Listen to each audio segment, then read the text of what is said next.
Olá pessoal, mais um podcast com o Ricardo Andrade e hoje um convidado especial, tá? O Guilherme, né? Vou apresentar para vocês o Guilherme. O Guilherme, eu vou deixar ele se apresentar, tá pessoal? Nós vamos estar falando um tema bastante interessante sobre concursos, sobre o mercado de trabalho, tá? Então sejam bem-vindos a mais um podcast aí com o Ricardo Andrade, Mundo das Obras, tá? Acompanhe o Mundo das Obras, diversos assuntos interessantes, né, para você que está aí atuando na área da construção civil, tá bom? Seja muito bem-vindo. Obrigado, Guilherme, Ricardo. Né? Muito obrigado mesmo. Muito agradecido por você ter vindo. A minha esposa, a Cristiane, que você conhece, né, me contou um pouco da sua história. E a sua história se parece muito com a minha. Então, a gente vai conversar aqui esse bate-papo. Você não conhece a minha história, eu já conheço a sua, mas eu não sei se a Cristiane já tem um spoiler na minha vida para você, já deu? Bastante Já, spoilers. então Gente, a história dele dá um filme, tá? Só então lembrando. você sabe mais do que Então você está sabendo mais do que eu, que a Cristiane sabe mais do que eu. Mas se apresente, pode ficar tranquilo, tá? O microfone aqui, na hora que você vai ver, daqui a um tempo você vai esquecer. Vai ser aquela luminária que está lá na sua casa e você não dá atenção. Pode se apresentar, né? Manda ver. Então, eu já estou um pouquinho acostumado com as câmeras, porque assim, os alunos que já me viram no Gran Cursos, eu dou aula para uma câmera. Então, E a gente assim, esquece. E a gente esquece. Então, os alunos já me viram operar um pouquinho nas aulas, então acho que vai ser uma conversa bem tranquila aqui. Meu nome é Guilherme Pereira, eu tenho 34 anos de idade. Gente, eu ia falar 33. Gente, a pessoa assim, eu estou mentindo a idade já. Eu sou engenheiro civil, formado pela Universidade Católica de Brasília. Durante o período da faculdade eu fiz o que a gente chama de graduação sanduíche, pelo programa Ciências Sem Fronteiras. Então eu estudei um ano na California State University. Que legal. Você entrou na Universidade Católica de Brasília, que é uma instituição conceituada. Isso. E aí você teve a oportunidade de estudar fora. Isso. Como é que foi no primeiro ano, foi no segundo, como é que foi? Foi assim, eu estudei até mais ou menos o sexto ano. Sexto período. Sexto período, Isso. sexto semestre, né? É semestre. Isso. Que o curso em si tem 5 anos, antigamente era anual, então você fez até o sexto. Ou seja, quando você estava entrando, quando você estava saindo do terceiro ano. Isso, eu saindo no final do terceiro ano. Isso. Estava indo para o quarto, acho que eu cheguei a fazer o quarto, cheguei a fazer o sétimo. E aí eu me inscrevi no programa Ciências Sem Fronteiras, né, ao final de Ciências Sem Fronteiras, que era levar os estudantes que tinham bom rendimento para fora, fazer um estudo fora. Quanto né? tempo?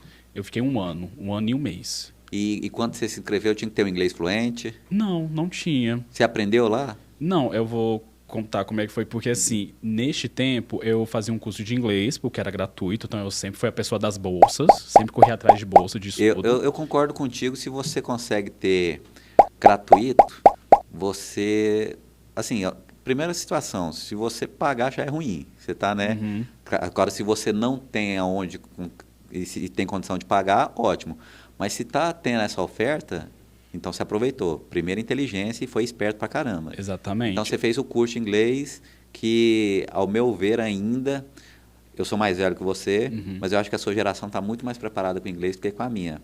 Então hoje em dia já era essencial, agora hoje em dia o pessoal tem aprendido cada vez mais o inglês.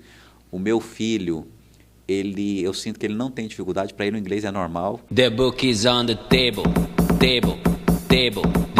Assim como é normal para mim o computador. E para os meus pais já era uma coisa mais complicada. Mas eu acho que você foi esperto. Então, você já estava fazendo o inglês, mas o fazer o inglês, o pouco que você tinha, você estava ainda na gramática, mas não dominava a língua ainda. Não, era pouquíssimo. Assim, eu estava no básico 3, alguma coisa assim. E eu fiz o curso de línguas exatamente porque eu queria me diferenciar no mercado, né?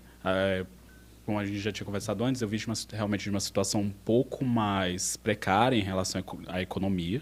Então, assim, minha mãe é manicure. Em outras línguas, a sua família tinha bastante dificuldade financeira, Exatamente. Igual a minha. A minha também, a gente, né, tivemos grande dificuldade financeira, mas isso nunca impediu da gente almejar os nossos sonhos.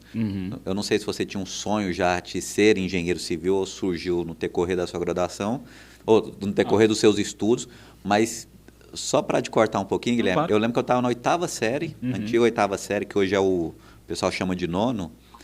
Eu olhava o prédio e eu falava assim, eu quero trabalhar com aquilo. Cara, eu nem imaginei que ia me tornar engenheiro. Eu tinha um tio meu que é técnico em agrimensura, eu ia para casa dele, tinha aquelas pranchetas, hoje nem tem prancheta mais, e eu falava, eu quero trabalhar com isso. Acabei que fui para essa área. Legal. Então, a minha família sempre me apoiou e tivemos essa dificuldade financeira. Chegou ao ponto, às vezes, de eu pensar o seguinte, eu não vou conseguir estudar porque eu não tenho condições, mesmo me achando uma pessoa inteligente. E às vezes você tem um colega que fala assim, pô, ele não é tão inteligente, mas ele tem condição financeira de estudar onde ele quer. Então isso mexeu comigo, eu não sei se mexeu com você. Então, é muito engraçado quando a gente fala um pouco da nossa infância, um pouco da nossa adolescência, porque é um momento em que a gente tem contato com as primeiras coisas do mundo e assim, jogando na terapia assim, um pouquinho, a gente vê que tem pequenos momentos na nossa história que definem muito o nosso futuro. Então, assim, quando eu era criança, eu lembro muito assim de ir para um lugar lá em Brasília, para quem é de Brasília, tem aquela parte ali da prainha, a prainha do Lago Norte. E a praia do Lago Norte é uma praia, assim, é como se fosse uma praia mais gratuita, né? Pra galera que não tinha dinheiro para ter um clube, para estar num clube, alguma coisa assim. E aí, ao invés de ficar brincando com as outras crianças, de nadar, alguma coisa assim, eu tinha uma coisa que acho que era muito intuitiva, de pegar uma pazinha ou um graveto, sair escavocando, assim, para criar, tipo, como se fosse um canal de rio, assim.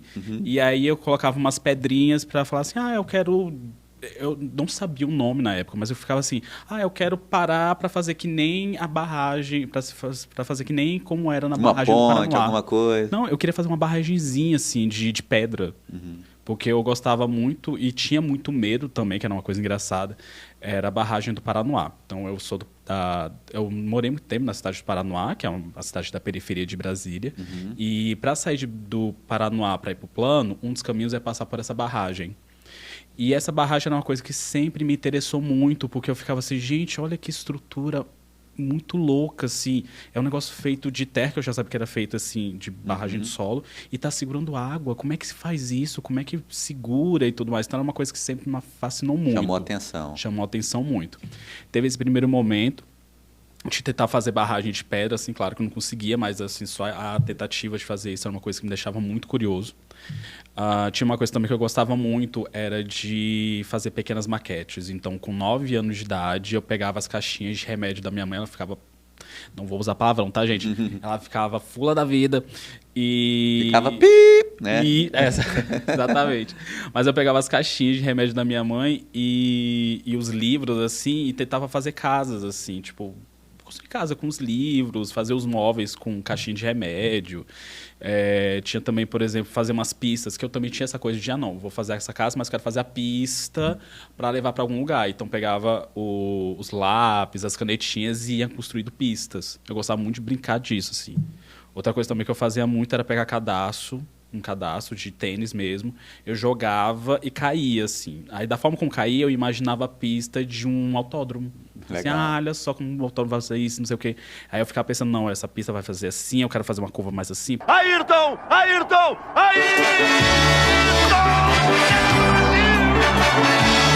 Então, eu tinha essa coisa de planejar e gostar de fazer coisas planejadas, assim. E aí eu li um livro que mudou muito a minha história, que é um livro chamado Encontros e Travessias, do educador chamado Antônio Carlos Gomes da Costa. Ele é um educador que trabalhou durante muito tempo para o Instituto Ayrton Senna, que é um instituto que trabalhava com projetos de educação. Começou em 94, quando o Ayrton Senna faleceu, e Manele tomou conta. Isso. E para mim, a minha história, assim, esse objetivo do Ayrton Senna de melhorar a educação, de levar a educação para as pessoas mais necessitadas, eu fiz parte desse sonho do Ayrton Senna. Eu sou muito orgulhoso, assim. Fico muito feliz ele ter esse objetivo, porque eu sou a família fruto. Dele, né? A Viviane ter criado o Instituto Ayrton Senna, porque eu sou fruto desse trabalho deles.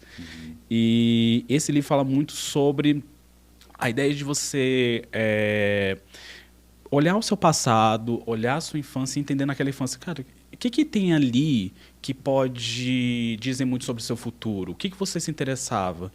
E aí eu percebia que eu gostava muito da coisa da construção também. Era numa época que, assim, com muita dificuldade, assim, com muito esforço, minha mãe, que é manicure até hoje. E sua mãe e a sua família é você e quantos irmãos? Sou eu e mais 2 irmãos. Você é o mais velho? Eu sou o do meio. Do meio. O difícil. O irmão difícil. O mais velho, né? Que todo mundo escuta. O caçula que é tentado. E o do meio é aquele que o pessoal esquece. Exatamente. O esquecido do churrasco.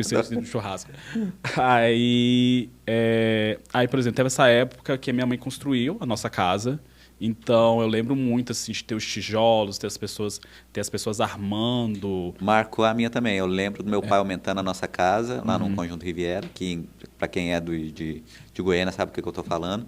E eu lembro do pessoal estar construindo, armando os pilares, as vigas, pedreiro mesmo fazendo aquele padrão, 4 ferros de 8 ou 4 ferros de 10, a cada 15 centímetros ali colocando os estribos. E eu lembro de criança acompanhando o pedreiro ali. Aí eu perguntava para ele, você quer ajuda? Ele fala, não, você não vai mexer com isso não, você vai mexer com outras coisas. Não dê atenção nisso aqui não. Eu era criança, não entendi, mas na realidade ele estava querendo falar assim, ó, vai estudar que você tem a oportunidade de não estar aqui trabalhando com esse tipo de ferramenta. Ele queria falar isso, né? E assim, na realidade é um trabalho digno, né? Só que para eles, na época, hoje melhorou muito, mas na minha infância, até antes de 98, vamos dizer assim, 99, a profissão de pedreiro era muita discriminação. Pessoa, é pedreiro e tal. Pelo contrário, depois que a construção, por exemplo, deu um boom no Brasil, muita gente queria se tornar pedreiro. Graças a Deus que mudou essa concepção, né? Essa visão. Mas realmente a sua história marca isso aí. E veio da valorização também do profissional. Valorizou salário, bom salário. E isso, eles começaram a se profissionalizar. Eu conheço assim, muitos pedreiros que têm esse interesse de aprender, entender melhor das tecnologias, da construção civil. Então, hoje em dia eu conheço pedreiros que, eu quero aprender a usar aquela máquina, eu quero aprender a usar aquele equipamento. Então, assim, já não está mais uma coisa tão braçal. Essa vontade deles de fazer tudo muito braçal. Não, eu quero fazer alguma coisa com o equipamento que eu sei que vai ser mais rápido, vou produzir mais. Então, eu sei que tem uma lógica do dinheiro, mas tem uma lógica de se aprimorar cada vez mais. Assim. Você falou, Guilherme, que aí você entrou para engenharia civil, mas antes, no segundo grau, esse instituto, quando você estudou no Instituto Ayrton Senna, que é um instituto renomado, o pessoal que está assistindo pode acompanhar aí. Pessoal, a minha geração acompanhou muito o Ayrton Senna, a sua não. Você, quando o Ayrton Senna morreu, você devia ter aproximadamente 3 ou 4 anos. Ele morreu em 94. Eu lembro um pouco da morte dele. Então, eu lembro muito, marcou muito a minha geração, e que era um atleta, assim, um excelente profissional, e o pessoal era aquela garra do brasileiro, tipo assim, vou focar e vou vencer os ingleses, vou vencer aqui os franceses, tanto é que ele tinha uma rixa, né, com Alain Prost, francês, e era muito legal, e ele ia lá e vencia corridas, né, com uma marcha só, e representava muito o espírito brasileiro, que é de vencer. E, infelizmente, morreu no seu trabalho, né, fazendo o que ele mais amava. Você fez o Instituto era somente o ginásio ou envolvia o segundo grau? Na verdade, era assim. O Instituto Ayrton Senna tinha alguns projetos que eles funcionavam nas escolas públicas, né, para explicar um pouquinho. E existia um projeto chamado Superação Jovem, que era um projeto criado pelo Instituto Ayrton Senna, que a ideia era desenvolver as capacidades da juventude, principalmente da juventude das escolas públicas. Então, a gente trabalhava com um conceito muito importante, que era do protagonismo juvenil. O que é o protagonismo juvenil? É a ideia de você levar para o jovem a concepção do tipo, olha, você é a pessoa que pode mudar a sua realidade. Você tem potencial. Depende de você. Depende de você. E, principalmente, você tem um potencial para mudar o seu destino. Então, a gente vai te dar o encaminhamento necessário para você desenvolver aquilo que você quer para a sua escola. Então, eu estudava numa escola pública, no ensino fundamental ali. E eles perguntavam, cara, o que você quer fazer na sua escola? O que você acha que a sua escola precisa fazer para ser uma escola 10, uma escola massa? Então, fiz projetos de teatro, fazia projeto de rádio e o projeto de grupo de estudos, que eu gostava, que na época eu era aquele aluno que gostava de tudo, assim, de todas as matérias. Mas a gente sente, quem vem de escola pública, sente a necessidade de aprender mais matérias exatas. Então, eu gostava de ciências. O pessoal foca muito em exatas. Eu posso estar... O que eu sinto da minha geração? Focava mais em exatas porque considerava exatas e eram as matérias mais difíceis. Não é que... por exemplo, para mim, entre matemática... O pessoal fala que era mais difícil e eu tinha facilidade. Eu não acho matemática mais difícil que português. Para mim, português é mais difícil. Por quê? Porque eu não gosto. Não é que eu aprendi, estudei, mas eu tinha muito mais dificuldade em português e história do que matemática, que para mim era uma coisa lógica. Então, eu gostava de perder muito tempo na matemática, às vezes para alguém que... Tem gente que não gosta. Sim. Então, nós que somos da área de exatas, temos essa facilidade nas exatas e gostamos, porque é uma coisa lógica. 2 mais 2 vai ser igual a 4. Pronto, acabou. Português de interpretação, então... mas na minha geração, quem entendia muito de matemática e física se destacava. Sim. E eu acho que isso hoje já mudou muito. Não precisa, o pessoal não tem tanto esse conhecimento, não dedica tanta matemática à área de exatos igual na nossa época, na minha época principalmente, mas hoje em dia as outras ciências são fundamentais. São. Né? E sempre foram. Né? Sempre foram. Não, sempre foram. E assim, eu posso falar um pouquinho dessa realidade que eu tinha, principalmente no ensino fundamental, né, quando eu comecei a tomar gosto pela matemática, porque, como você falou, para muitas pessoas o ensino da matemática é difícil, mas eu via, por exemplo, eu tive muito ensino um pouco prático em relação às coisas. Eu tive uma professora que assim, eu levo para minha vida, a professora Ana Gabriela, que era professora de matemática. Você falou tudo, você teve um ensino prático, então você via a aplicabilidade da matemática Exatamente. no seu dia a dia, fundamental. Exatamente, fundamental, e ela fazia a questão de deixar tudo muito prático, de deixar muito visível, que eu acho que é isso que é um desafio para os professores. Muitos ensinam e não falam onde utiliza. Então assim, nossa, é muito diferente, assim, sei lá, vou ensinar a equação, a pessoa fala, x mais 2 é igual a 5, aí você fica, tá, por que eu vou fazer isso? Por que eu vou aplicar isso na minha vida?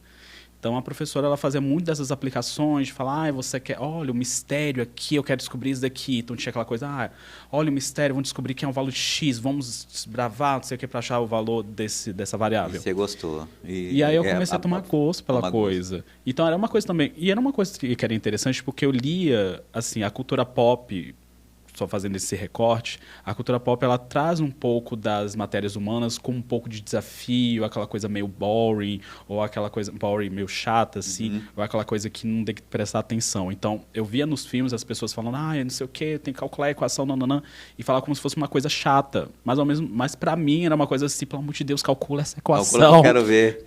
Como que faz? O que é esse negócio de física que vocês querem calcular, eu quero aprender. Porque no dia que a professora começou a ensinar a equação, eu falei assim, gente, é isso? Tipo assim, vocês estão com dificuldade disso? Esse é o mistério. Esse é o mistério da coisa? Essa é a coisa difícil? Aí, eu achei super legal e tudo mais. Mas eu entendo que nem todos os professores têm aquela estrutura para poder fazer a matemática funcionar na prática, sabe? Principalmente ali no ensino médio, quando eu fui para o ensino médio, eu tive um gap muito grande de aprendizado. Assim, eu praticamente não tive aula de física e química no primeiro ano.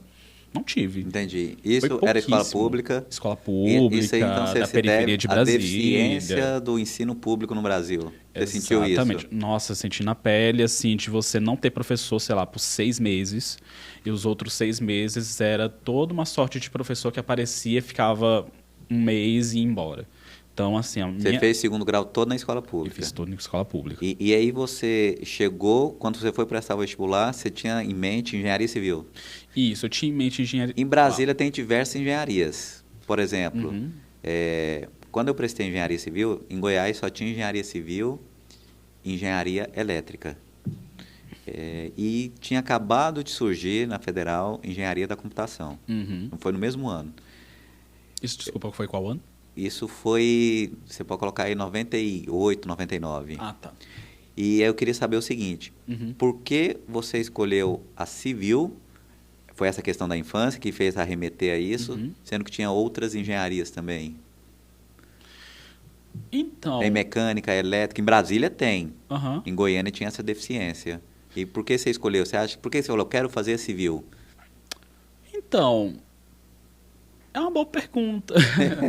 Legal, né? Não, é interessante, porque assim, eu nunca tinha pensado para parar... Às vezes você não conhecia as outras engenharias, a não ser a elétrica, que é muito famosa também. É civil ou elétrica. Às vezes o pessoal que geralmente vai para engenharia mecânica, ou já tem uma história com a mecânica, ou já conhece, ou então tem algum familiar, mas as mais conhecidas realmente é a engenharia civil e elétrica.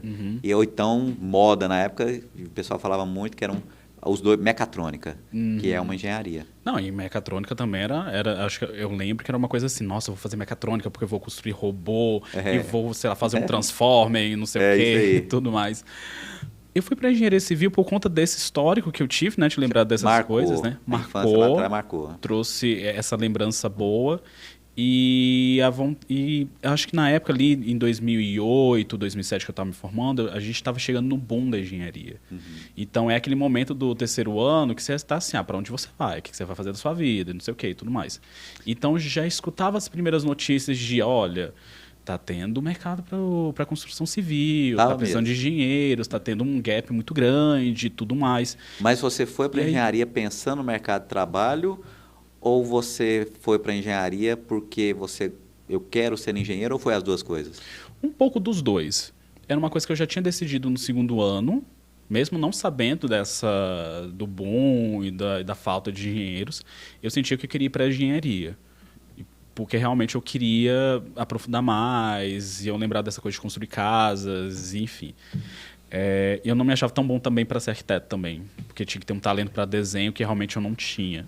Mas você acha que Então, para arquitetura, o pessoal pensa muito isso, né? Que para ser engenheiro tem que ser muito bom em matemática e para ser arquiteto tem que ser muito bom em desenho. uhum, Eu tive a oportunidade de trazer no podcast o Paulo Renato, um arquiteto nosso aqui de Goiânia, diversos projetos, né? Abraço, Paulo Renato. E ele falou ao contrário. Eu falo na engenharia ao contrário. Você não precisa ser bom. Muitas matérias exigem sim matemática, concordo. Mas no final das contas, você viu que na engenharia resolver a matemática é só um passo. uma pontinha É uma do problema. pontinha só resolver, mas até você chegar naquele coeficiente, qual fórmula você vai adotar agora. Se fosse só matemática, vamos pensar só resolver a expressão, aquilo ali se aprendeu no segundo grau, você conseguia resolver. Mas envolve muita literatura, muito coeficiente, quanto que você vai utilizar determinado ângulo, qual que é essa situação e muita leitura. A coisa do feeling, de você saber como utilizar. Interpretar uma matéria que você tem que usar muito a sua imaginação.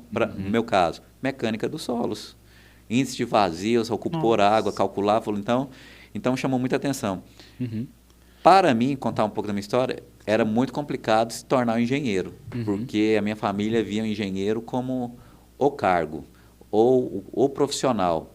E da família de onde que eu vim, vamos dizer assim, provavelmente era muito difícil, que engenharia era uma coisa de outro mundo. E graças a Deus eu consegui. Eu tenho o meu tio que tentou 3 anos passar para engenharia civil no vestibular, na época que era vestibular, ele não passou. E um excelente técnico, muito inteligente. Ele foi a minha referência nos estudos. E eu consegui, graças a Deus, né, me deu essa oportunidade e formei. Só que via isso. Então, como é que foi você se ver passando para a engenharia civil e começando a estudar? Que isso aí, você foi o primeiro da sua família a entrar na faculdade ou não? Fui o primeiro da minha família. Meu caso também, assim, lá de casa. Isso, junto com meu irmão.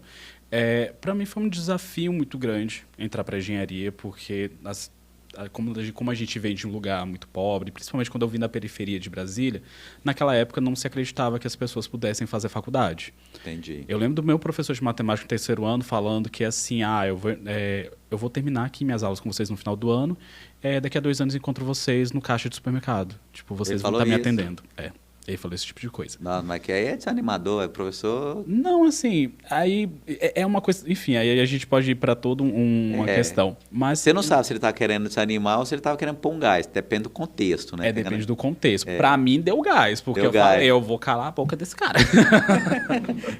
Isso aí. Porque foi isso porque assim, me deu uma raiva, porque eu fiquei assim, gente, eu tô estudando, eu tô fazendo por onde, sabe? Então, eu não, acho muito Aquela injusto história, né? você Deus ajuda quem cedo madruga, você está fazendo sua parte. Exatamente, eu acho muito injusto você olhar para uma turma e falar assim, uma turma que você está ensinando, que tem potenciais, você chegar para uma pessoa e falar assim, você não vai conseguir. Ou você faz isso porque você quer motivar, mas eu acho que no caso dele ele estava meio que deixando as pessoas para baixo, porque ele realmente fazia isso. Mas eu fiz o vestibular de 2008 e assim, realmente eu senti toda a minha deficiência do ensino público, porque realmente eu não estava preparado naquele momento para fazer um vestibular como o da UNB. Então, eu não fui muito bem, eu fiquei muito nervoso no dia do vestibular também, que isso foi outra questão. Então, eu terminei o ensino médio e comecei a trabalhar. Porque, assim, realmente sem dinheiro, sem condições, assim, realmente não tinha condições de pagar um cursinho para mim. Então, assim, trabalhei. Então, eu passei os 6 primeiros meses trabalhando no Ministério ali da Previdência Social. Trabalhava o dia todo? Trabalhava o dia todo. E à noite eu procurava estudar para fazer um vestibular ou estudar para o Enem, alguma coisa assim. Você estudava num cursinho ou você estudava em casa? Não, eu estudava por conta própria. Conta própria. Conta própria. Porque o que eu ganhava era assim, eu vou pensar nesse momento em economizar um pouquinho para fazer o cursinho alguma coisa. Entendi. Aí eu comecei a trabalhar e na metade do ano eu comecei a fazer uma faculdade particular. Não sei se a gente pode falar marcas aqui, podemos falar? Pode falar. Beleza. Pode falar a marca, a Pode faculdade. falar marca? Tá. Eu estudava na Unip, comecei a fazer faculdade na Unip, porque essa minha história da faculdade também é um pouco... Uhum. Engenharia Civil, você entrou na Unip em Engenharia Sempre Civil. engenharia civil. Sempre Fazia engenharia civil. E aí eu lembro que para mim foi uma realização de... Eu fiquei muito feliz no primeiro dia de aula, assim, eu fiquei assim, meu Eu te Deus. imagino. Nossa, Estou vendo cálculo, Vou né? estudar engenharia civil, meu Deus, será que eu estou pronto, não sei o quê. Eu lembro que eu começava a escrever todas as fórmulas que eu sabia, assim, porque, meu Deus, eu vou precisar de todas elas, e nananã. Mas aí, a gente começou a faculdade, a gente começou a aprender derivada, era uma turma de 120 pessoas, e todo mundo assim, meu Deus, que matemática é essa, que coisa louca é essa, sabe? Era uma coisa completamente Da diferente, Unip né? você foi para a Católica? Isso. Antes de ir para a Católica, eu fiz... Aí vem a questão realmente da questão do dinheiro. Porque eu fiz 2008, 2009, Unip. Aí chegou uma hora na Unip que eles iam subir a mensalidade, ia subir de uma forma que eu não ia conseguir mais pagar. Assim, se eu juntasse o valor que eu ganhava como trabalhando no ministério... E também não dava para fazer outra coisa. E eu vou te falar um negócio, você fazia o curso de engenharia à noite, né? À noite. Sua geração foi privilegiada em relação à minha. Uhum. A minha engenharia civil era o dia todo. Uhum. Aula de manhã, aula à noite, às vezes aula à tarde. Eu ficava hiper chateado porque eu colocava na cabeça o seguinte, pô, tô fazendo engenharia, eu tive que largar o trabalho. Uhum. Eu formei antes na escola técnica como técnico mecânico e já estava trabalhando como técnico mecânico. Então, o salário mínimo, o pessoal vai rir, né? Devia ser uns 120 e poucos reais. Eu ganhava equivalente a quase 800 reais. Então, eu já estava trabalhando, carteira assinada. Era novo, tinha um carro da empresa, um celular Tijorola, que você não deve conhecer. Uhum. Né? Coloca aí, Enio, celular Tijorola, para o pessoal ver o tamanho que é. Tijorola. É Motorola. Ah! Parecia um tijolo, né? Parecia um tijolo. Então, tinha o celular... E quando eu comecei a fazer engenharia civil, eu tive que largar o trabalho. Era o seguinte, cheguei para meu pai e falei, pai, vou fazer engenharia civil, só que o curso é integral. E eu não vou conseguir conciliar porque não tem fora do horário. Aí ele falou, por que você não faz à noite? Eu falei, só tem engenharia civil, só tem o curso de engenharia civil, ele é diurno, pai. Tem aula de manhã, à tarde.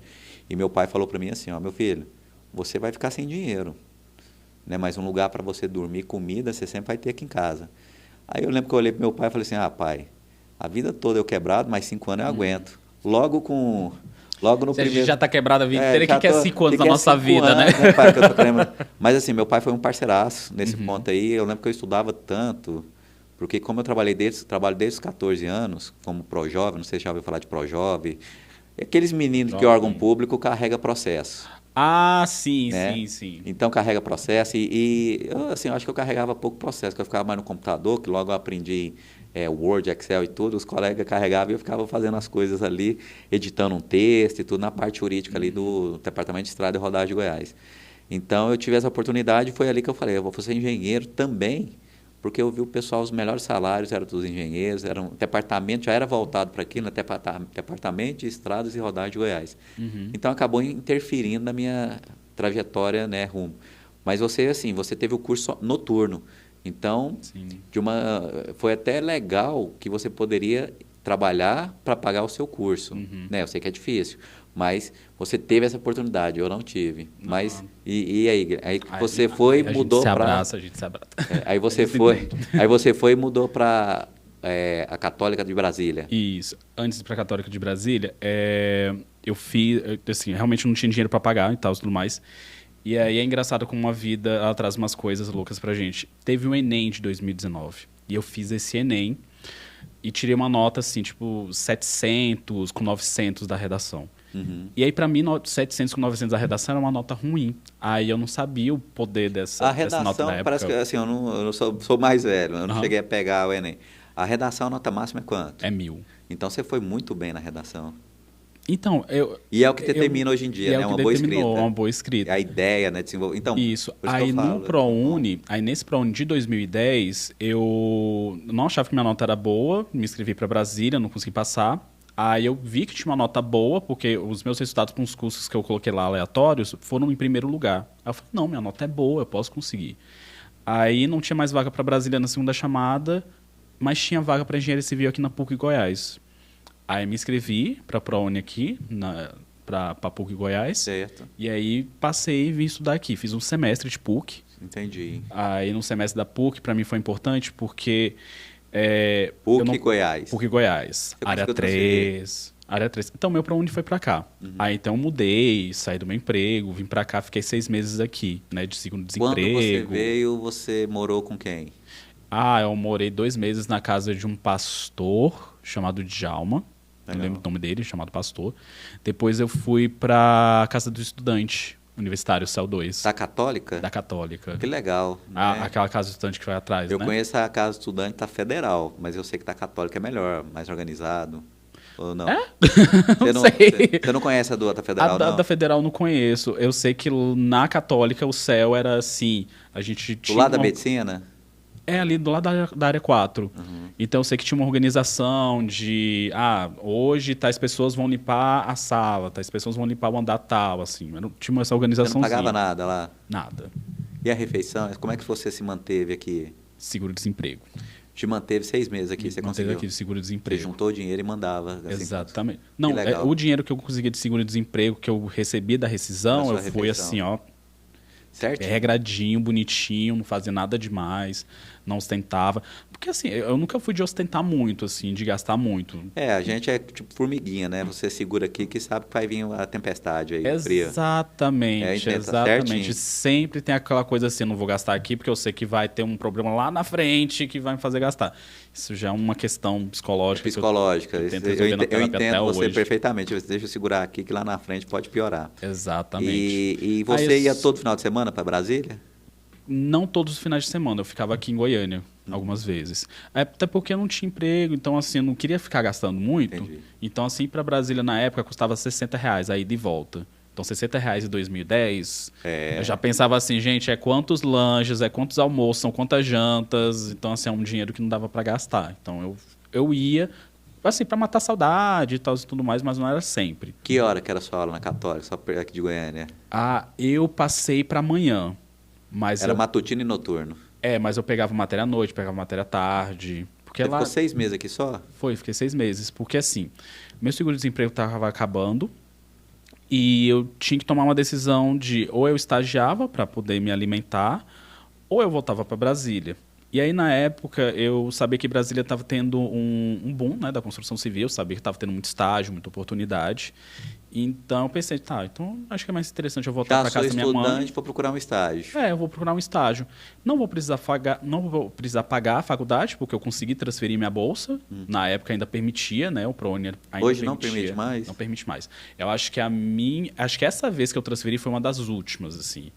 Pô, mas que sacanagem, hein? Que custa transferir se tiver vaga? Pois é. Eu não entendo. Não, também não entendo. Tem umas coisas que além de para facilitar, faz piorar. Piorar. Mas aí eu consegui transferir minha bolsa para Brasília e aí que eu fui para a Católica de Brasília. Porque eu já tinha essa bagagem, fui reaproveitando as matérias, aí eu comecei a estudar na Católica em 2011. E E a comidinha da mamãe é bem melhor que o RU. bem melhor. Né? Bem melhor, né? Então É bem melhor que a minha na época, gente. Eu mal sabia cozinhar direito. Nossa, acho que eu fui aprender a fazer estrogonofe na época. Gente, meu estrogonofe era uma coisa papada. Uau, nossa, horrível. Que legal. Aí quando você foi para Brasília, você estudou com alguns colegas lá, que você comentou comigo no intervalo, né? Que a gente estava conversando. Que você chegou a reprovar em alguma matéria ou não? Na Católica, não. Na Unip você chegou a reprovar? Na Unip, acho que eu cheguei a reprovar em uma, que foi eletricidade e calor. Porque você também trabalhava o dia todo e tem que dedicar. Não? Exatamente. Não tem como... Sabe o que eu acho, Guilherme? Mas foi... Só para cortar o senhor, desculpa. Não. Mas assim, mas foi importante para mim. Hoje eu olho essa reprovação como uma coisa importante, porque assim, eu era uma pessoa muito ansiosa, continuo sendo uma pessoa muito ansiosa, e eu lembro que para essa matéria eu estudava muito, sendo que assim, às vezes eu estudava muito e não procurava ajuda. Então, assim, Entendi. uma coisa na engenharia que é interessante é as pessoas se ajudarem, tirar dúvidas, Não. e eu não fazia isso. Eu costumo falar o É seguinte, muito- você não consegue formar engenharia sozinho. Não. E lá na UNB você formou um grupo de estudo, com certeza, aquele colega que você tem mais afinidade, vocês conseguiram chegar até o final. Exatamente. Eu tenho uns colegas assim, né? Eu tenho o Rodrigo da Mata, né? Vai estar assistindo o Rodrigo da Mata, Ricardo de Paula, tá? Eram uns colegas meus que... O Paulo, o Frederico, então a gente... cada um tinha uma habilidade, sabe? Engraçado que, por exemplo, em termos de cálculo envolvia muito o Rodrigo, em termos de gestão, cada um vai fazer isso, eu vou tomar conta disso, você faz aquilo, era eu geralmente. O Ricardo de Paula, muito bom em softwares, em desenho, ele já dominava muito bem, na época era AutoCAD, e ele já dominava muito bem essa ferramenta. Então a gente tinha o nosso grupinho que cada um não ia ver, estava todo mundo se ajudando e todo mundo passou. E foi passando assim até a gente se formar. Então não se forma sozinho em engenharia, não tem como. Né? Tem até no meu Instagram, tem lá o Rodrigo, o Ricardo de Paula. Então você viu essa reprovação e a questão que eu falo é o seguinte, não tem como na engenharia a pessoa falar que está passando, eu passei nessa matéria, nem estudei. Cara, eu aprendi. Depois que o pessoal falava assim, eu nem estudei para isso aí, eu aprendi a fazer igual eles. É só mentir. É só mentir, cara. Só mentir. Então, só para você ter uma ideia, assim, não é nem um pouco de vantagem, mas eu coloquei na cabeça que tinha uma matéria que chamava mecânica vetorial, você está conhecendo muito bem, que o pessoal falava que era um divisor de águas na engenharia. Muito conhecida na Noite de Paris. Muito conhecida na engenharia. E eu foquei nessa matéria que eu falei, tenho que passar nessa matéria logo. Chegou num ponto que a segunda parte da matéria, eu precisava tirar 3.3 para passar. E aí eu pensei o seguinte, se o professor der 2 provas, se eu tirar 6.6, eu posso tirar 0 na última. 6.6 mais 0 dividido por 2, 3.3 eu passava. Aí o professor foi sacana. Nossa. Ele falou, Ricardo, vou dar 3 provas. Eu professor, só 2, vou dar 3 provas. Aí eu tinha que tirar quanto? 9.9. 3.3 mais 3.3, 3.3. Aí eu tirava um 9.9, 0, 0 e passava. Eu foquei que ia tirar 10. E eu fiquei estudando. A professora dava matéria e eu foquei que ia tirar 10. Falei, eu vou tirar 10. A prova era no sábado. Um dia antes, num sábado à noite eu estudando. Aí estudando, chega meu primo lá em casa.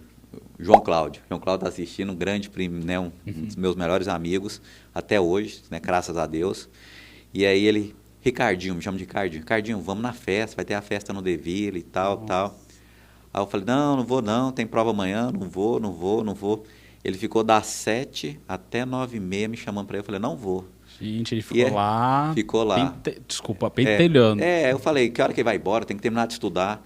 Aí ele, você não vai, eu vou lá para a festa. Era lá na rua, lá de baixo, lá de casa, num clube que tinha lá, no Conjunto Riviera, chama Deville. Aí eu falei, não, vou te acompanhar até o portão. Aí no que eu estou acompanhando ele até o portão, chega a amiga da minha irmã. Era uma das meninas mais lindas do setor. Aí ela falou assim, Ricardinho, você não vai na festa, não? Aí eu olhei para ela e falei assim, você espera eu tomar banho, que já estou indo. Cara, eu fui.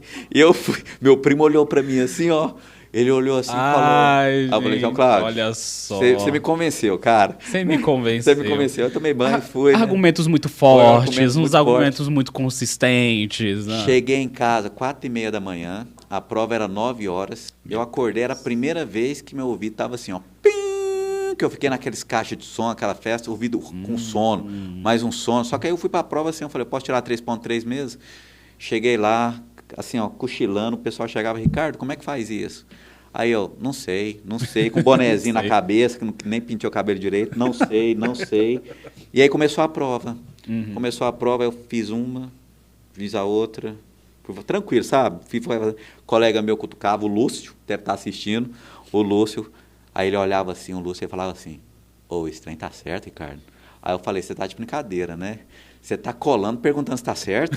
Uai, faz o seu. Uai, mas você acha que tá certo? Eu falei, acho que tá. Cara, eu acho que tá errado. Eu falei, então faz o seu aí, deixa o meu aqui. Cara, ele conversando na prova, eu falei, não, fica no seu. Gente, vocês riem muito na cara do perigo, né? Tipo, o professor... Não, mas com maior cuidado, né? Não é assim, não. Tipo, assim, nada da cara... O professor respirava, você ficava... O professor respirava, você estava assim, né? Então, a técnica de cola que acompanha os alunos desde quando surgiu a escola. Então, resumindo, passou 2 semanas, o professor foi entregar as provas, e aí ele colocou as provas lá na frente, e eu sentava lá no fundo, que tinha a porta a janelona, e lá na frente não tinha porta. Então ficava o pessoal lá suando na cara do professor e o vento ali, eu pegando vento.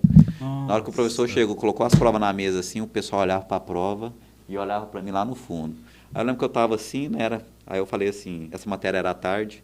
Aí eu falei, nossa, eu devo ter saído muito bem, porque o pessoal tá olhando para mim. Aí o professor chegou e falou assim, ó, dou aula para matemática, física e engenharia, o único 10 foi da engenharia. Ricardo, parabéns, tirei 10. Cara, então assim, foi. E aí você pergunta, e as outras 2 provas, Ricardo? Nem sei o que caiu. Nem sei. O pessoal falava assim, ó, sai daqui, seu doente. Eu falo, cara, Ricardo, me ajuda a fazer essa prova. Eu falei, cara, minha memória é volátil, já não sei de nada.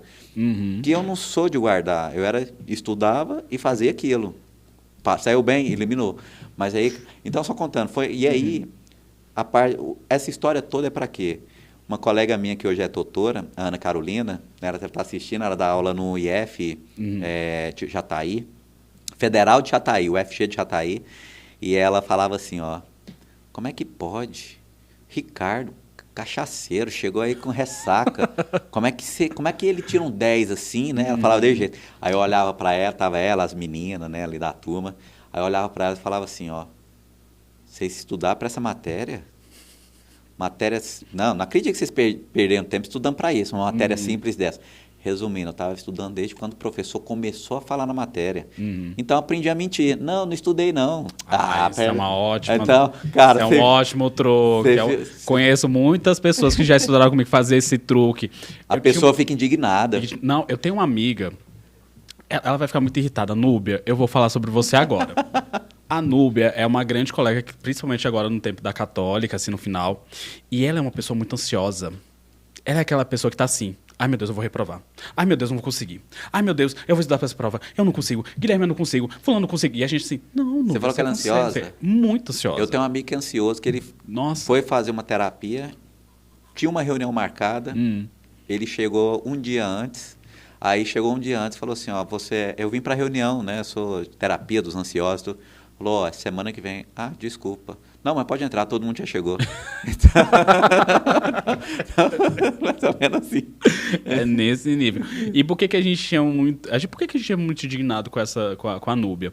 Porque ela era a pessoa que deixava todo mundo gatilhado, todo mundo ansioso, e ela chegava na prova, tirava 10, tirava 9,5. Ansiosa, né? Era só ansiedade, mas ela deixava todo mundo gatilhado e as pessoas ficavam meio nervosas, ficavam assim, tirando seus 8, 9. Porque essa turma que eu estudei específica era uma turma assim, era muita gente assim, tipo, a gente competia pra tirar nota 10. E ela deixava todo mundo gatilhado, no final das contas tirava 10. Quantos tirava alunos 9. eram na Católica? A Unip, você falou que tinha 120, cento e quanto? 120 no 120. início. No início. No início. E a Católica? 120. É porque a Unip reúne todas as engenharias. Engenharias numa turma só. A Católica tinha engenharia civil e engenharia ambiental. Então, nesse período, não vou saber precisar. Eu sei que na minha turma tinha... Era bem menor o número de alunos que na Unip. 60, tinha uns 60 metade. alunos. Então, que eu lembro que tinha divisão nessa turma. Eu dei aula na Unip. A Unip, quando eu entrei para dar aula lá, tem o palco onde o professor fica, né, maior. Eu vou falar o que eu me senti ali. Enio, coloca aí, né? Coloca aí. É isso aí, pessoal. Me sentia isso, como se estivesse lá na Igreja Universal. Então, Amém. Você chega lá assim, aquele tanto de aluno assim, e você fala, caramba, microfone para dar aula. E para corrigir aquelas provas. Você tava 3 turmas, 120, aí ia para 360 provas. Como é que você fazia? Você corrigia com prova objetiva? Eu mudei o estilo das provas. Coloquei prova objetiva, que era só o gabarito ali, eu mandava ver. Mas isso é ruim. Isso é ruim. Tá? Então, você fez ali a Católica e você chegou a estagiar, porque você sempre, então... Eu sempre via eu trabalhando, tendo que ter uma fonte de renda, pelo menos para me manter. Eu pensava o seguinte, eu não posso estar em casa, eu não quero gastar o dinheiro da minha mãe, não quero gastar o dinheiro do meu pai, eu quero trabalhar para eu comprar as minhas roupas, meu lazer, cinema, se for o caso, as necessidades do dia a dia. Vale transporte, principalmente, para, né, que era uma das coisas, eu não tive nenhuma reprovação na faculdade, né? Mas por quê? Eu acho que eu pensava, não em mim, mas eu pensava muito nos meus pais. Em mim eu pensava só no ônibus. Eu falo, não aguento ficar mais um ano pegando ônibus, então não posso reprovar. E no meu pai e minha mãe, que eles acordavam cedo, tá? Minha mãe principalmente, às vezes acordava muito cedo para preparar as coisas para mim. ou então me ajudar com alguma refeição, e eu via aquele sacrifício dela. Então, às vezes, quando eu estava quase desistindo, eu falava assim, tô nem para essa matéria não, ano que vem eu faço ela. Aí eu pensava na minha mãe, acordando cedo, meu pai, aquele sacrifício todo, eu falava, vou estudar só para não dar essa decepção. Então, meu pai e minha mãe foram meio que um combustível aí, que teve outras situações que meu pai me ajudou muito. Sim. Né? Assim, em termos de... Chegou um ponto uma vez que meu pai falou para mim assim, meu filho, você é o mais inteligente aqui de casa. Aí, uma dificuldade que eu estava tendo na escola técnica, aí eu lembro que eu olhei para ele, né? Eu falei, nossa, eu sou o mais inteligente, imagino o mais burro, né, pai? Falei assim para ele. E ele falou sério, falou, não, meu filho, você... Eu estava saindo muito mal nas provas, ele perguntou como é que eu estava, eu falei, pai, estou muito mal. E eu pensei que ele ia falar, vai dar bronca, né? Que ele não sabia a matéria, eu fui arrogante, só que meu pai foi muito esperto, né? A experiência dele. Além de ele brigar comigo, ele falou, eu te conheço, quando você quer, você consegue. E foi assim, no outro dia, 6h30 da manhã, eu já estava acordado estudando um livro, que era física, inclusive. E assim que voltou da greve, aproveitei a greve, que era a Escola Técnica Federal de Goiás, e comecei a tirar notas boas, e aí virou o start. Parei de ficar preocupado e passei a focar mais no Ricardo com o objetivo dele. E eu acho que você passou por isso também. Isso. Quando eu voltei para a Católica, eu tinha um grande desafio que era estagiar, como você falou. E eu estudava de manhã, porque na Católica só tinha as aulas de manhã, e fazia estágio à tarde. E aí eu tinha a noite para estudar. Foi obra?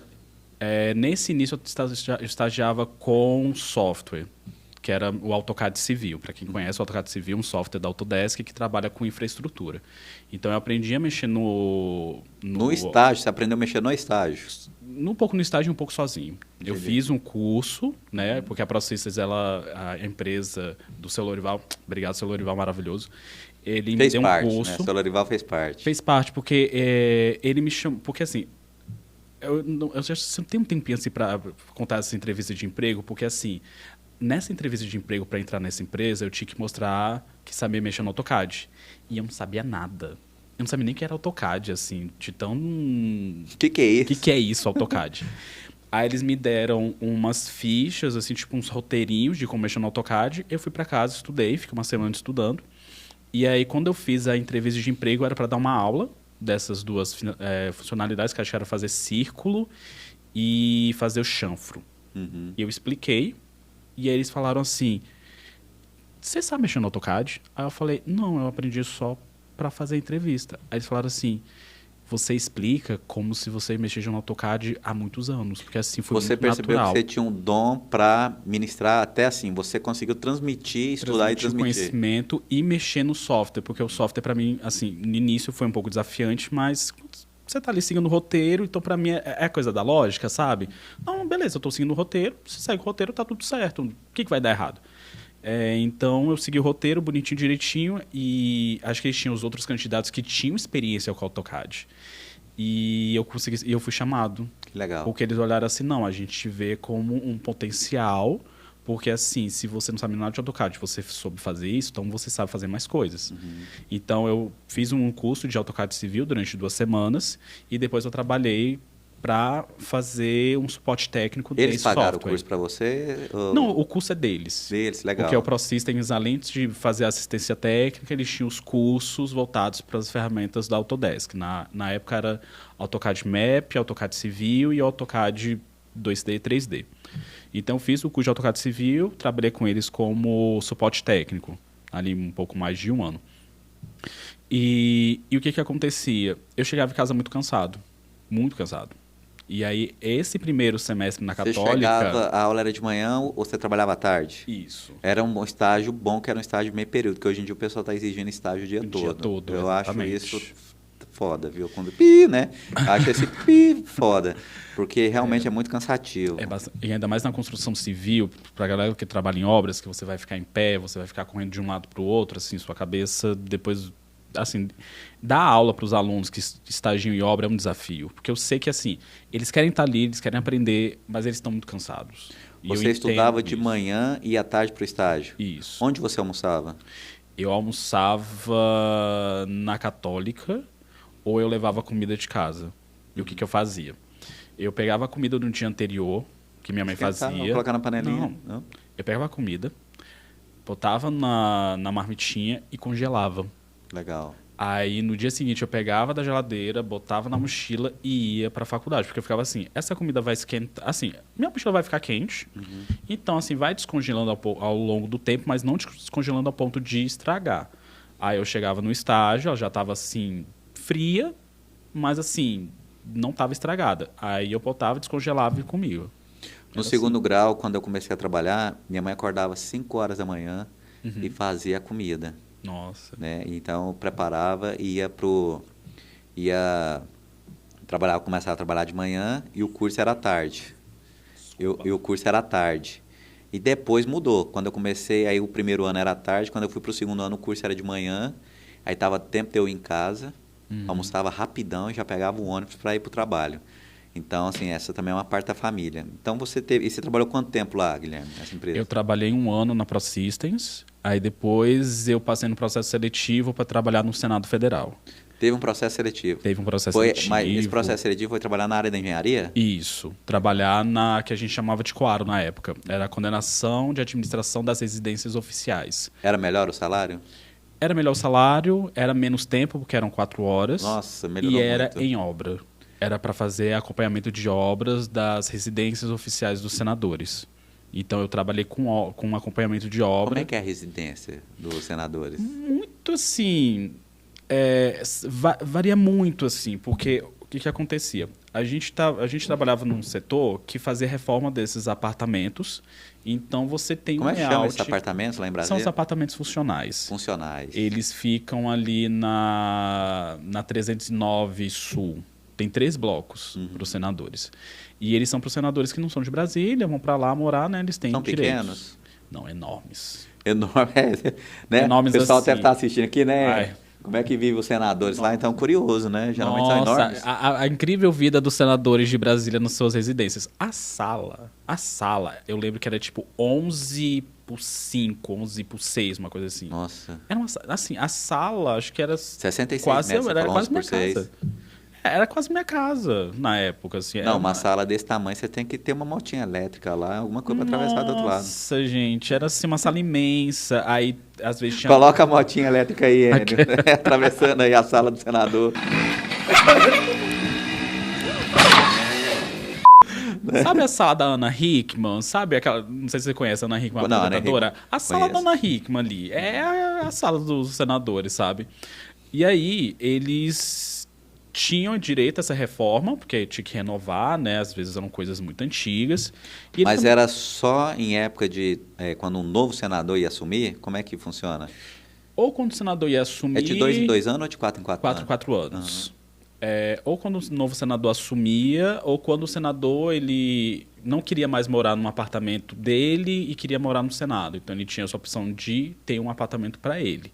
Então, ele tinha esses 2 casos. Aí você fazia uma reforma para adequação, porque às vezes o senador ele quer mudar alguma coisa, ele quer fazer uma mudança, uma alteração. Se ele não quer, a mulher dele quer, né? Se ele não quer, a mulher dele quer. Se ele não quer, o filho quer. Se ele não quer, a pessoa aleatória também vai querer. Então, assim, sempre tinha mudança. Entendi. Então, assim, eram várias alterações ao longo do tempo. Então, sei lá, dava para ver até os vários buracos, assim, na De laje, reformas. assim, de reforma. Então, assim, era reforma sempre. Entendi. E foi muito interessante esse período de estágio, porque foi onde eu tive contato com a engenharia civil no serviço público, sabe? A questão de trabalhar com a licitação, entender a licitação, trabalhar com a empresa terceirizada, ter esse relacionamento com a empresa terceirizada de... Pedir material na obra. de fazer... Eles pediam os materiais, mas eu tinha que conferir os materiais que eles estavam pedindo, conferir o que eles tinham feito. Então, meu trabalho era fazer diário de obra. Entendi. Era ir em todas as obras, conferir, fazer uma listinha, olha, eles têm que fazer isso, isso e isso. Tinha que fazer, por exemplo, o acertamento da cerâmica, ou então a instalação elétrica, passar os fios, ou então a instalação hidráulica de montar as tubulações e tudo mais.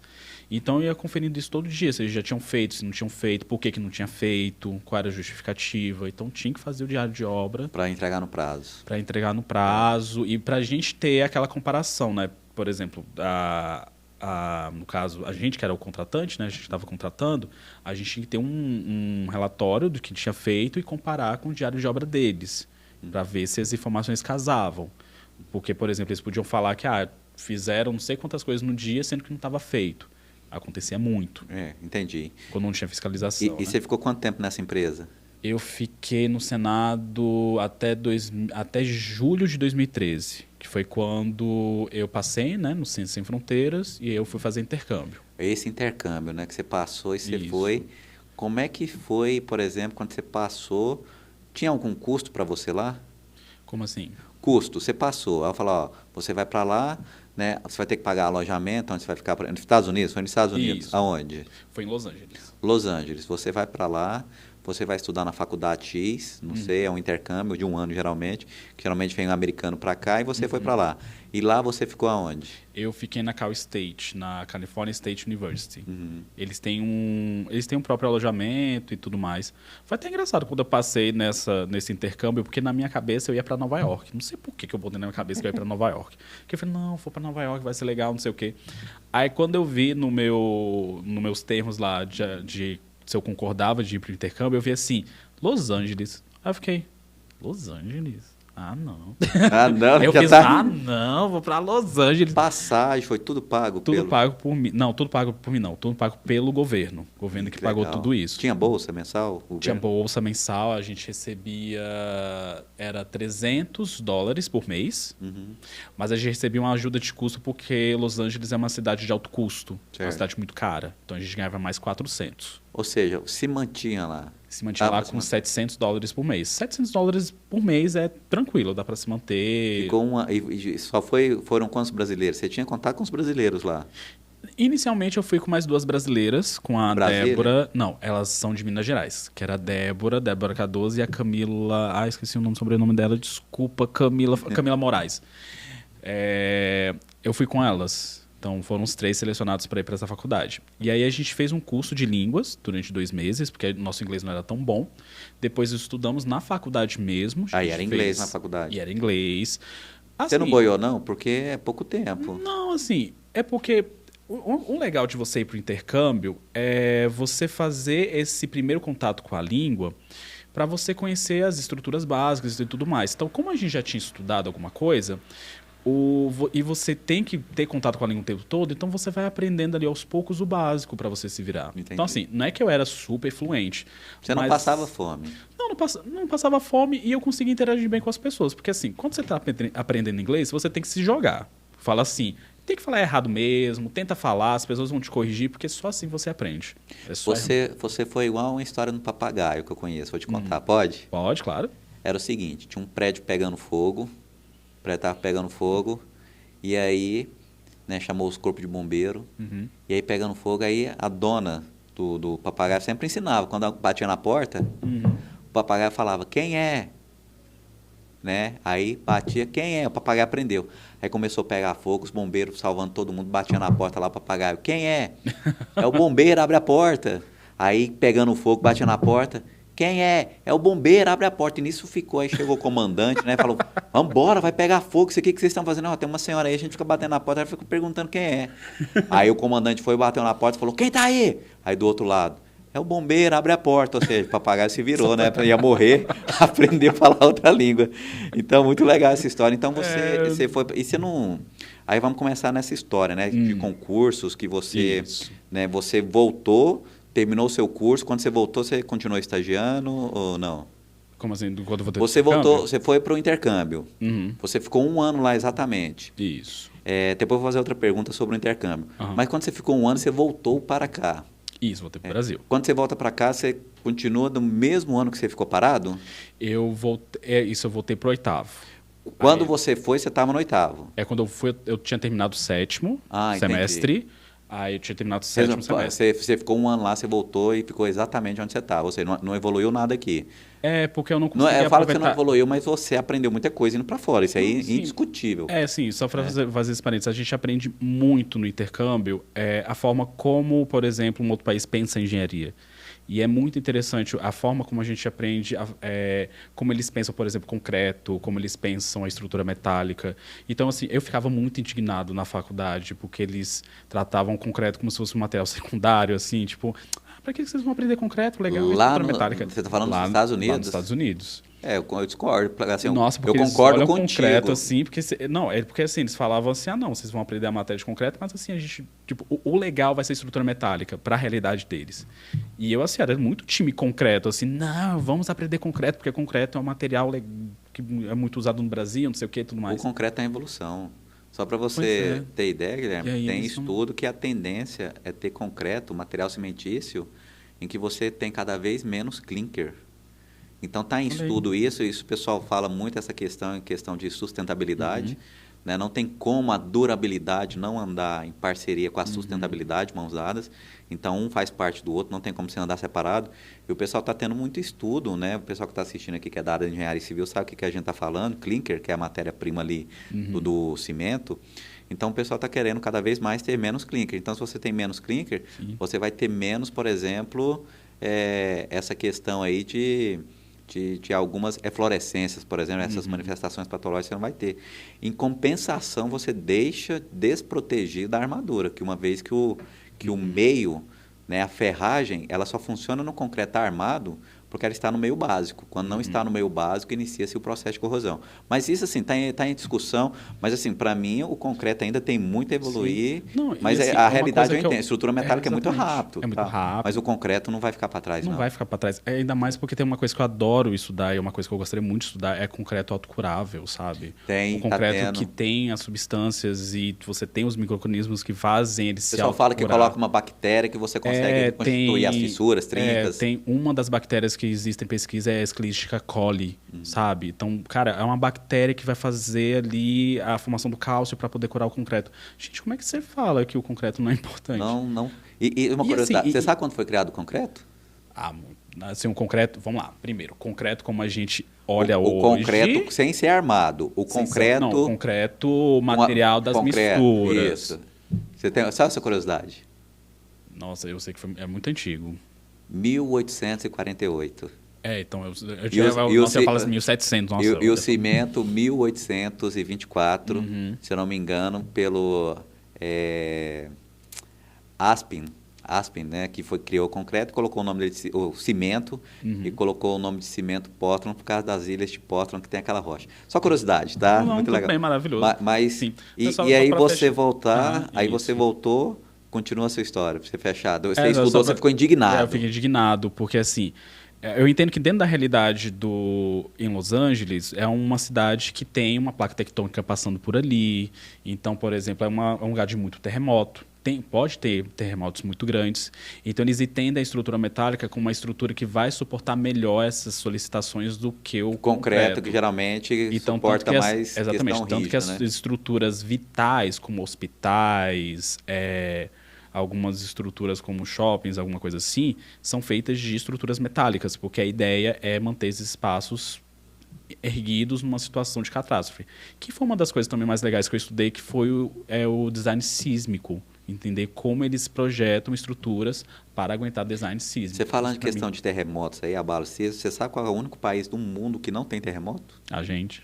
Não, acho que não a gente. Não, nós temos. Não, nós temos, mas não é a gente, não. É a Argentina. País. Sabia? Não sabia. Porque nem a terra quer engolir eles. Não, tô brincando.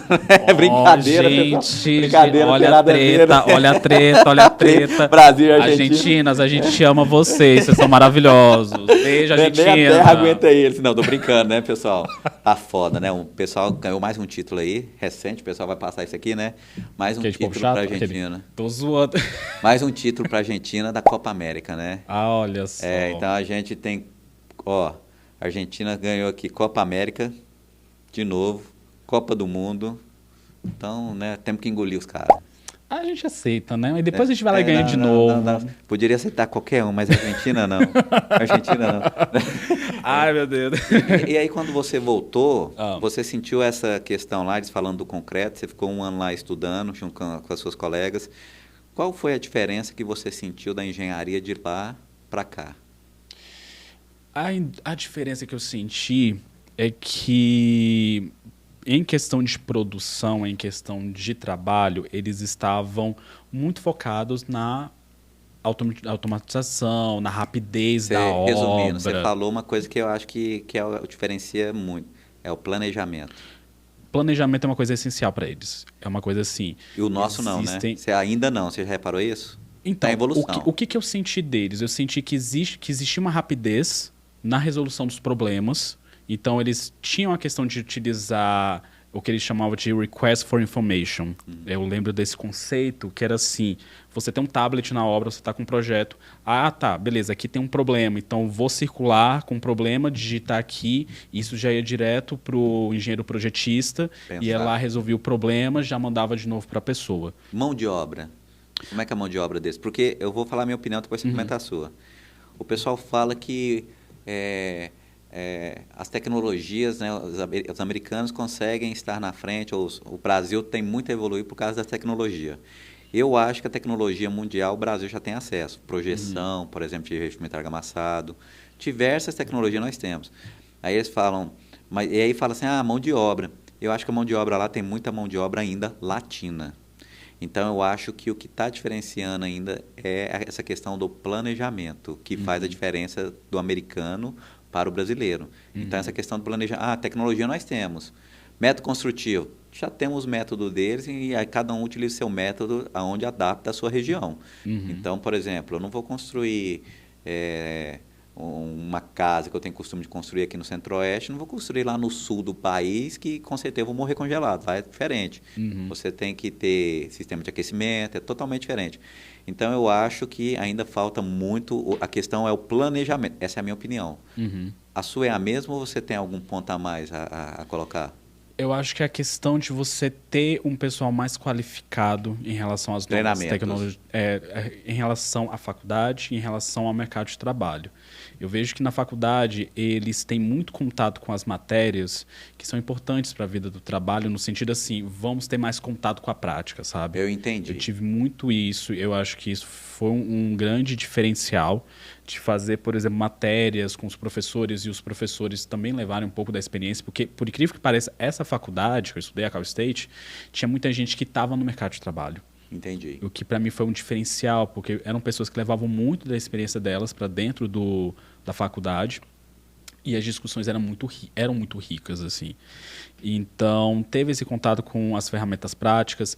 O BIM, na época, acho que já era um pouco mais consolidado dentro da realidade das obras americanas deles. Começou, né? Começou um pouco mais tarde, mas isso já estava um pouquinho mais consolidado, então a gente percebia que existia essa rapidez na resolução de problemas, de você compatibilizar projetos, era muito mais tranquilo. Tinha também o fato dos profissionais, mesmo se formando, se capacitarem sempre, procurarem um mestrado, porque lá é um pouco diferente. Por exemplo, você se forma em engenheiro generalista no seu undergraduate program. Para você se tornar, por exemplo, engenheiro estrutural, um engenheiro geotécnico, você tem que fazer um mestrado e fazer uma prova. Você tem que fazer uma prova para aquela especialidade específica. Entendi. É igual a medicina nossa aqui. É bem parecido com a medicina. Então, assim, para você ser um engenheiro estrutural, você tem que fazer uma prova para você conhecer as normas, as técnicas e se tornar um engenheiro estrutural. Então, assim...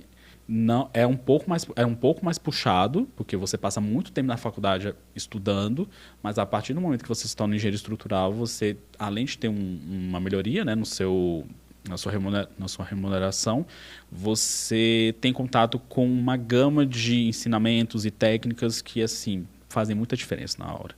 Que legal, que legal. Então você ficou focado muito nessa questão do planejamento estrutural. Isso. Uma pergunta, em relação aos materiais, por que eu estou falando? Você falou duas situações aí que eu vou chamar a atenção aqui que eu achei interessante. Você achou que lá eles focam mais no que é utilizado no dia a dia. Eu acho isso extremamente essencial. Aqui eu sinto falta que os engenheiros ainda estão formando, não são todos professores, tá? Tem alguns professores que já trazem realmente a realidade, mas eu senti a dificuldade quando eu saí da Federal eu não tive tanta dificuldade porque eu já estagiava em obra, mas quem sai sem ter um estágio em obra, por exemplo, quando sai para o mercado de trabalho, hoje a pessoa forma em engenharia, não sabe dimensionar nada. Então, tipo assim, eu formei esse diploma, agora você vai aprender a prática, o que está sendo cobrado no mercado de trabalho. Então, eu acho que as faculdades aqui no Brasil, minha opinião, não sei como é que está agora, mas na minha época eu já sentia muito fraca em relação ao mercado. A pessoa saía, a pessoa não estava preparado para executar a função. Tanto é que tem muitos profissionais que foram dar assistência aí, algumas edificações até caíram. É o famoso canetinha de ouro. Ah, você é engenheiro? Sou, né? Eu posso assinar, você não pode. Aí o pessoal contrata eles, tem um mestre de obra ou então algum profissional que da construção civil ali que sempre o pessoal procura o mais barato e não sempre o técnico. E aí está acontecendo muitos problemas e muitas manifestações, muitos acidentes na nossa construção civil. Sim. Então, isso que eu sinto falta aqui na nossa faculdade. Você, quando formou... Não, aí você voltou, você formou... Aí, quando você voltou, você chegou a estagiar ou você... Sim, fui estagiar na Caixa. Aí Na eu trabalhei Caixa. com um projeto de infraestrutura. Assim, o que eu tenho de solução para isso? Porque isso também é uma questão que os alunos sempre discutem. Então, assim, eu, aluno, já escutava isso. Eu, como professor, já escutava a questão da falta da prática, principalmente na questão dos estágios e tudo mais. Eu acho que é um problema que a gente tem que resolver de algumas formas, porque eu acho que não é tão simples assim. Não, eu acho Por também. quê? Não é simples. Porque, por exemplo, quando a gente fala de uma realidade de faculdade pública, universidade pública, você tem os alunos que estão ali durante um tempo, né, eles estão dedicados a isso. E quando a gente fala de uma universidade privada, a gente está falando de alunos que estão ali num período específico, muitas vezes eles se sustentam. Então, como é que eu vou dizer assim, talvez a pessoa tenha até interesse de fazer um estágio ou de fazer uma coisa mais específica, algum projeto, mas como é que eu vou tirar ele do sustento? Sabe? A pessoa não pode parar de sustentar, não pode parar de pagar as contas. O que você falou, por isso estar é em uma outros realidade. lugares. Por exemplo, esses cursos, vamos falar cursos de elites, que a gente fala, que engenharia civil medicina direito ainda, as universidades particulares, realmente está ali quem não tem condição de pagar a universidade, e quem está nas federais, geralmente é quem tem condição de pagar uma particular. Sim. Porque a gente sabe que a pirâmide inverte. Quando chega você não ensino quer superior. estudar na escola pública de jeito nenhum. Mas quando chega no ensino superior, todo mundo quer ir para uma federal porque julga o ensino superior. Que antigamente era somente... Né, o ensino ainda na federal, você tem uma certa dedicação e até um certo conceito de glamour, porque geralmente os professores da federal são os que ganham os melhores salários e é dedicação exclusiva. Então, você consegue ter um ensino de uma melhor qualidade, diferente da maioria das universidades particulares hoje em dia. Hoje em dia, você vê diversos professores, troca de professor, e a carga horária que a faculdade de 2000 e da sua época que você formou até hoje, olha o tanto de faculdade particular que abriu. Sim. Então, se brincar, do lado de cada banco do Brasil, ou do lado de cada igreja universal, tem uma faculdade particular. Então, né, surgiu essa questão aí, né? Então, eu acho que ainda aí a pirâmide inverte. Então, fica essa concorrência desleal para quem realmente precisa da universidade e aí você baixa pública. os preços, e aí você baixa os preços, você promove Comércio. comércio. E aí é uma lógica de comércio que não se aplica ao curso de engenharia, porque o curso de engenharia ele precisa ser pensado de forma a trazer essa responsabilidade para a pessoa que está se formando. Em qualquer engenharia. Que, olha, se você fizer uma coisa errada, você vai prejudicar a vida de muita gente. Não é a vida só de Mas uma sabe o que pessoa. acontece? Eu posso estar falando uma coisa errada aqui, mas é um podcast e a gente está trocando ideia. Como virou um comércio, às vezes a faculdade quer manter turma para o próximo semestre. Então, quando aquele professor começa a puxar ali, a coordenação chega e fala assim, maneira, não reprova não. Tá uma prova para passar todo mundo. Eu acho que pode acontecer isso. Tá? Eu acho. Já escutei colegas de faculdade que já comentaram isso comigo. E eu acho isso um absurdo. Mas também não estou falando para ferrar, estou falando para trabalhar o conceito, uma vez que a engenharia civil mudou muito. A minha época, você pegava uma prova de dimensionamento, você ficava 3, 4 horas fazendo um exercício. Hoje não, hoje você tem software. Então, ensina a pessoa a utilizar o software, conferir se está correto. Então, por exemplo, muita gente hoje faz ainda manual, sendo que já tem diversos softwares que você já pode. A engenharia evoluiu. Assim como a engenharia evoluiu, o método de ensino, o método de aplicar a engenharia no dia a dia também evoluiu. Sim. Então, hoje em dia, você consegue fazer um dimensionamento com o celular na mão. Então, o software, você consegue resolver isso. Então, você veio e trabalhou na Caixa. Isso. Aí eu trabalhei na Caixa, aí da Caixa eu fiz o estágio na parte de estruturas, e aí depois eu fechei, me formei. Aí no que eu me formei, eu passei um tempo sem trabalhar, Daí eu fiquei uns 6 meses sem trabalhar, porque era 2016 também. 2016, para quem não lembra, tinha um boom Tava caindo. quando eu comecei, Tava caindo, e aí ó, tava você viu. caindo, tava difícil, não tinha trabalho, não tinha nada. Chegou assim, com todo respeito, assim, você chegou a ficar muito chateado, pô, estudei, formei e não vem a oportunidade. Aconteceu isso? Eu fiquei chateado não só por isso, mas eu fiquei um pouquinho frustrado porque, poxa, eu fiz intercâmbio, eu fiz estágio, eu fiz um monte de coisa para fazer algo diferente, né, para ter um currículo diferenciado, e aí eu não consegui. Tipo assim, você fala, pô, o cara conseguiu, sou mais qualificado que ele e tudo, eu não estou conseguindo essa oportunidade. Chegou a pensar assim? Ou então, nossa, a pessoa ela conseguiu um emprego não por conta da qualificação, mas Dedicação. é porque... Ou então dedicação. Indicação. Mas é porque ou ela conhece alguém, ou é porque, Indicação. como eu vim de faculdade, e a católica é uma faculdade de gente muito rica, então, assim, a pessoa, tipo, sei lá, o pai já é engenheiro, a mãe já trabalha... Concordo. Já tem alguma coisa assim. Então, assim, já tá com a vida pronta. Já está com a então- vida caminhada. Então, Na assim, minha turma de engenharia tinha muitos colegas que eram filhos de dono de construtora. Pois é. Então, assim, eu lembro uma situação que você vai rir, Guilherme. Eu lembro uma vez que um colega meu chegou e falou, cara, nós estamos pregando adesivo aqui da nossa chapa, do Grêmio e tal. Onde está seu carro para a gente pregar? Aí eu falei, tá passando ali na Praça Universitária agora, ó. Aí eles, não, tô falando sério. Eu falei, também tô falando sério, eu não tenho carro. Era eu e um outro colega que não tínhamos carro. O resto tudo tinha. Todos tinham carro. E era carrinho não, viu? Era Audi, era um carro. Não, eu tinha colega mas que ia independente de BMW, disso, eu ficava assim, gente... mas Eu independente também disso... eu tinha uma Mercedes também, uma Mercedes Cara, maravilhosa. tinha Mercedes e Volvo. Nossa, a minha Mercedes eu compartilhava com 40 pessoas porque eu era uma Também. pessoa humilde. Era uma pessoa Mercedes massa. ou Volvo. Mas assim, apesar disso, apesar de serem filhos de pessoas afortunadas e tudo, eles eram muito bons de serviço. Eu tive colegas ali na graduação que, apesar do pai ser muito rico e tudo, eles realmente estudavam. Então, aí a turma era uma turma muito, muito inteligente. Assim, eu tive a oportunidade de estudar com uma galera inteligente, e até hoje nós somos amigos. Mas eu não tive essa oportunidade. Então, realmente aconteceu isso. Eu falo assim, pô, eu estou preocupado em ver o que eu vou conseguir fazer lá para minha família, enquanto eles estão preocupados em manter, ou então falar, agora eu vou trabalhar, pai, agora metade da sua empresa é minha. Então, mais ou menos isso. Então, eu senti isso. Então, você sentiu isso aí também? Ficou chateado? Eu fiquei chateado, fico chateado. Foi as vezes que eu tentei, que eu realmente estava desistindo da iniciativa privada por conta dessa falta de oportunidades. E aí eu comecei a estudar para concurso público. Foi aí que eu comecei os estudos. Assim, Deus escreve certo, né? Essa falta de oportunidade que você teve foi o que te levou para o caminho da... Assim, o que eu posso lutar? Público, que sendo rico ou pobre vai depender só de mim. Exatamente. E foi e aí, onde você conseguiu. Isso, aí foi assim, eu comecei a estudar para concurso público na mesma época que eu estava fazendo meu mestrado.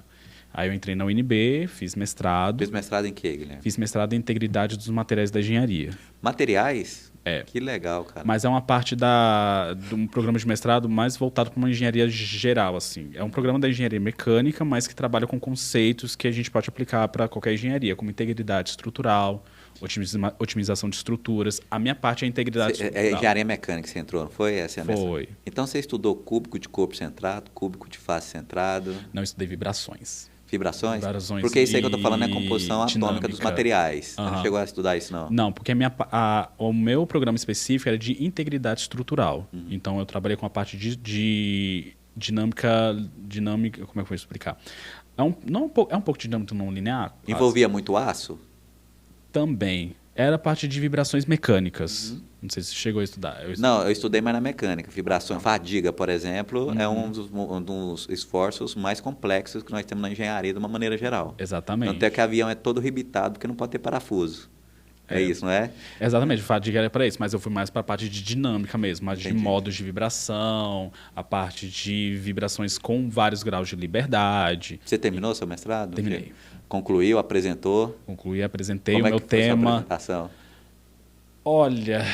Foi tenso? Foi tenso, mas assim... É porque assim, meu processo de mestrado ele foi um processo bem... como é que eu posso dizer isso?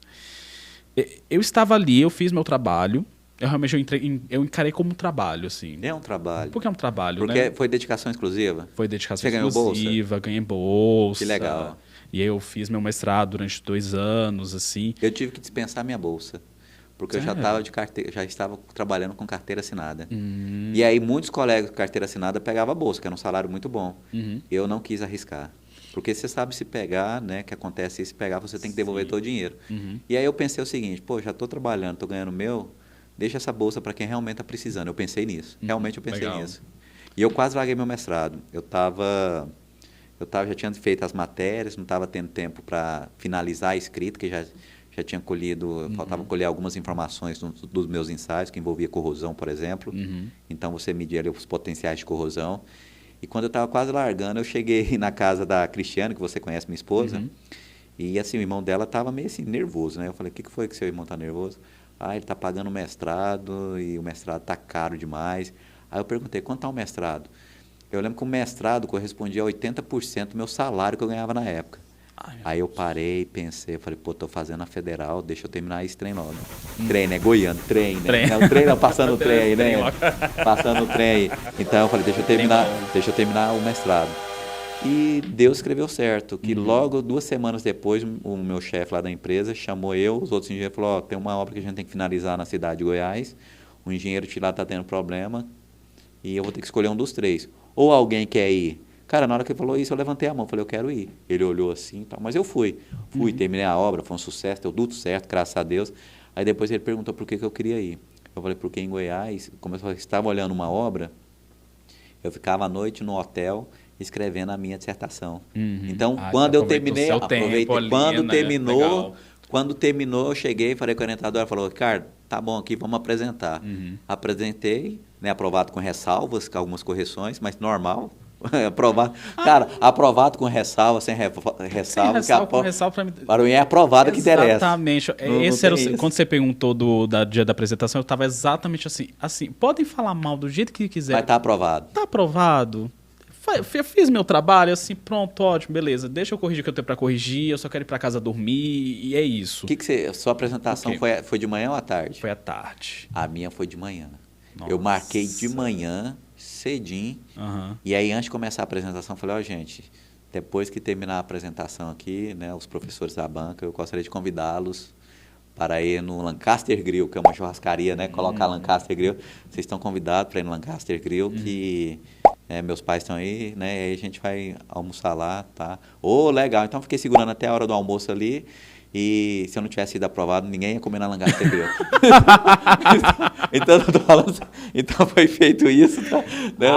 Eu devia ter feito isso, eu devia ter colocado uma psicologia ali. Você já coloca, né, Lancaster Grill, fica na fome, né? Nossa. Aí eu devia ter levado o pessoal para um Vasto, quem é de Brasília conhece Vasto, gente, o Vasto é caro. Mas eu não tinha dinheiro, ia pegar minha bolsa. Então, o dinheiro da bolsa do mês ia gastar no Vasto com as pessoas. Eu tava começando ali, a Cristiane até foi, né? A Cristiane, você conhece a Cristiane, minha esposa? Sim, foi legal. Abraço, Cristiane. Achei muito legal ela ir. Cara, ela acordou cedinho e eu lembro quando eu cheguei lá, ela sentada lá, me deu uma força. Foi muito legal.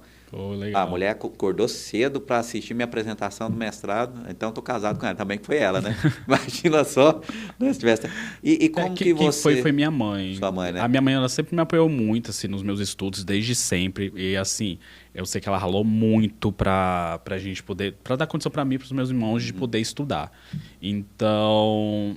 Naquele momento que eu vi minha mãe assim na apresentação, eu falei, não, eu vou fazer uma apresentação boa, não deu força, pro pessoal, mas pra minha mãe, sabe? Por mais que ela não esteja entendendo nada, ela ficou assim, boiando, mas assim, eu queria fazer um momento pra ela, assim, sabe? Um momento assim de falar, olha, mãe, valeu, obrigado por ter cuidado de mim. Ela tá assistindo você? Ó, dona Maria, valeu, eu tô chegando aí no final de semana. Que bom. E aí você começou a estudar para concurso, e qual foi o primeiro que você passou? Durante o mestrado. Então, assim, eu estava escrevendo, era muito louco, porque eu estava ali escrevendo, fazendo minhas pesquisas, calculando as coisas, e aí eu parava, sei lá, na hora do almoço ou na hora da janta, eu ia fazer as minhas primeiras leituras. Então, para mim, o estudo para concurso, ele começou a ficar mais forte nessa época. Mas você focou no concurso, você olhou, deixa eu ver, como é que você procurou? Tá olhando? Não, qual eu concurso fazia que vai? Eu fazia muito errado. Assim, uma dica que eu sempre dou para pessoas é assim... foque numa área, foque em um concurso, foque numa região ali. Eu não fazia isso. Eu estudava, assim, direito constitucional, vários direito constitucional. direito administrativo, mas não estava com uma prova específica.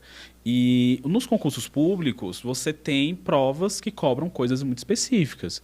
Então, por exemplo, o concurso agora da Nova Cap, né, que a gente teve agora no último mês. Teve, no último mês, Nova Cap. Teve Nova Cap. O concurso da Nova Cap é voltado para, por exemplo, um concurso que foi voltado ali para construções na cidade. Certo. Então, assim, eu não vou estudar, por exemplo, sistemas de tratamento de esgoto para fazer um concurso da Nova Cap, porque a Nova Cap não trabalha com isso. Mas, por exemplo, você foi prestar... Você prestou esse concurso? Eu prestei. Você prestou esse concurso da Nova Cap, né? Nova Cap, para quem não sabe, que não é de Brasília, você me corrija se eu estiver errado, é o que faz as aprovações dos empreendimentos para devida construção, não é isso? Isso, na verdade, a Nova Cap ela cuida da parte urbanizadora, né? Entendi. Então, ela tem algumas terras, cuida dos parcelamentos, ela faz também a manutenção das vias. Vende também, para quem tem interesse. Vende alguns terrenos também. E em Brasília, a gente até conversado com a Cristiane, você tem a questão da...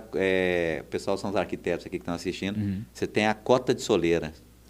Né? Eu vou que levei para ela o conceito da cota de soleira. Eu expliquei para ela, falei, a cota de soleira, dependendo da região, só pode construir dali para cima X metros. Exatamente. Né? Você tem dentro de uma mesma cidade, você pode ter lugares com cotas de soleiras diferentes. Então, eles fazem cálculos da cota de soleira dependendo da situação, como uma média das cotas do espaço. É porque é a capital federal? Não sei se é... Questão não, porque de ataque, não sei. Não, assim, porque Rio de Janeiro tem. Tem também? Rio de Janeiro tem um conceito de cota de soleira também. Salvador tem? Não sei, eu não cheguei a estudar Por o que eu Código estou te de Salvador. perguntando? Brasília, Rio de Janeiro. Eu perguntei Salvador porque isso aí está São só capitais, né? que foram capitais do Brasil.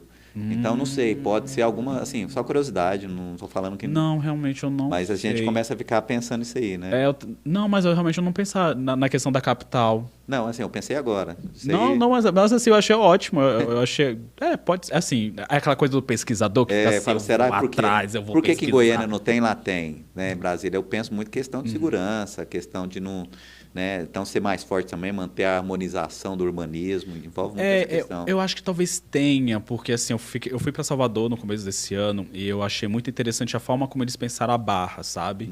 A Barra tem prédios grandes, mas os prédios grandes ficam um pouco afastados para eles não taparem o sol para quem faz no farol da Barra e tudo Show mais. de bola. Então, eu acho que tem um planejamento ali, eu acho que eles são bem felizes nesse planejamento. A questão da cota de soleira, eu posso ver a história, porque agora eu realmente fiquei curioso. Não, aí você conta para mim depois, tá? Não, conto mesmo. E aí você comentou aí uma questão curiosa. O concurso, você vai ler o edital que vai cair. Você geralmente pega o edital e começa a estudar aquele edital, porque tem N matérias e às vezes não está tempo para estudar tudo.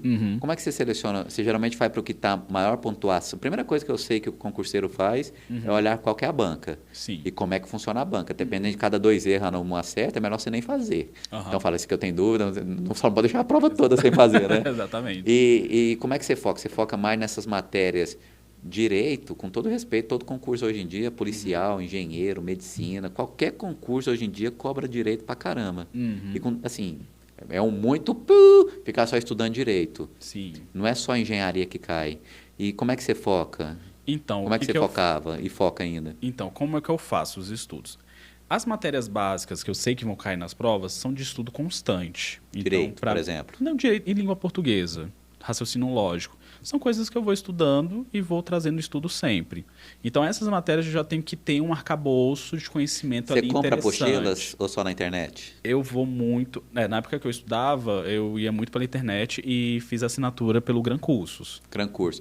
Não valia a pena, por exemplo... Gran Curso você consegue ter acesso às provas anteriores. Não só nas provas anteriores, mas eles têm uma ferramenta de questões que é muito interessante. Você vê a porcentagem se acertou ou errou? Não só a porcentagem que acertou, você consegue acessar uma prova específica. A prova fica dentro do sistema deles, mas se você também quiser acessar o PDF da prova com o gabarito, você também consegue.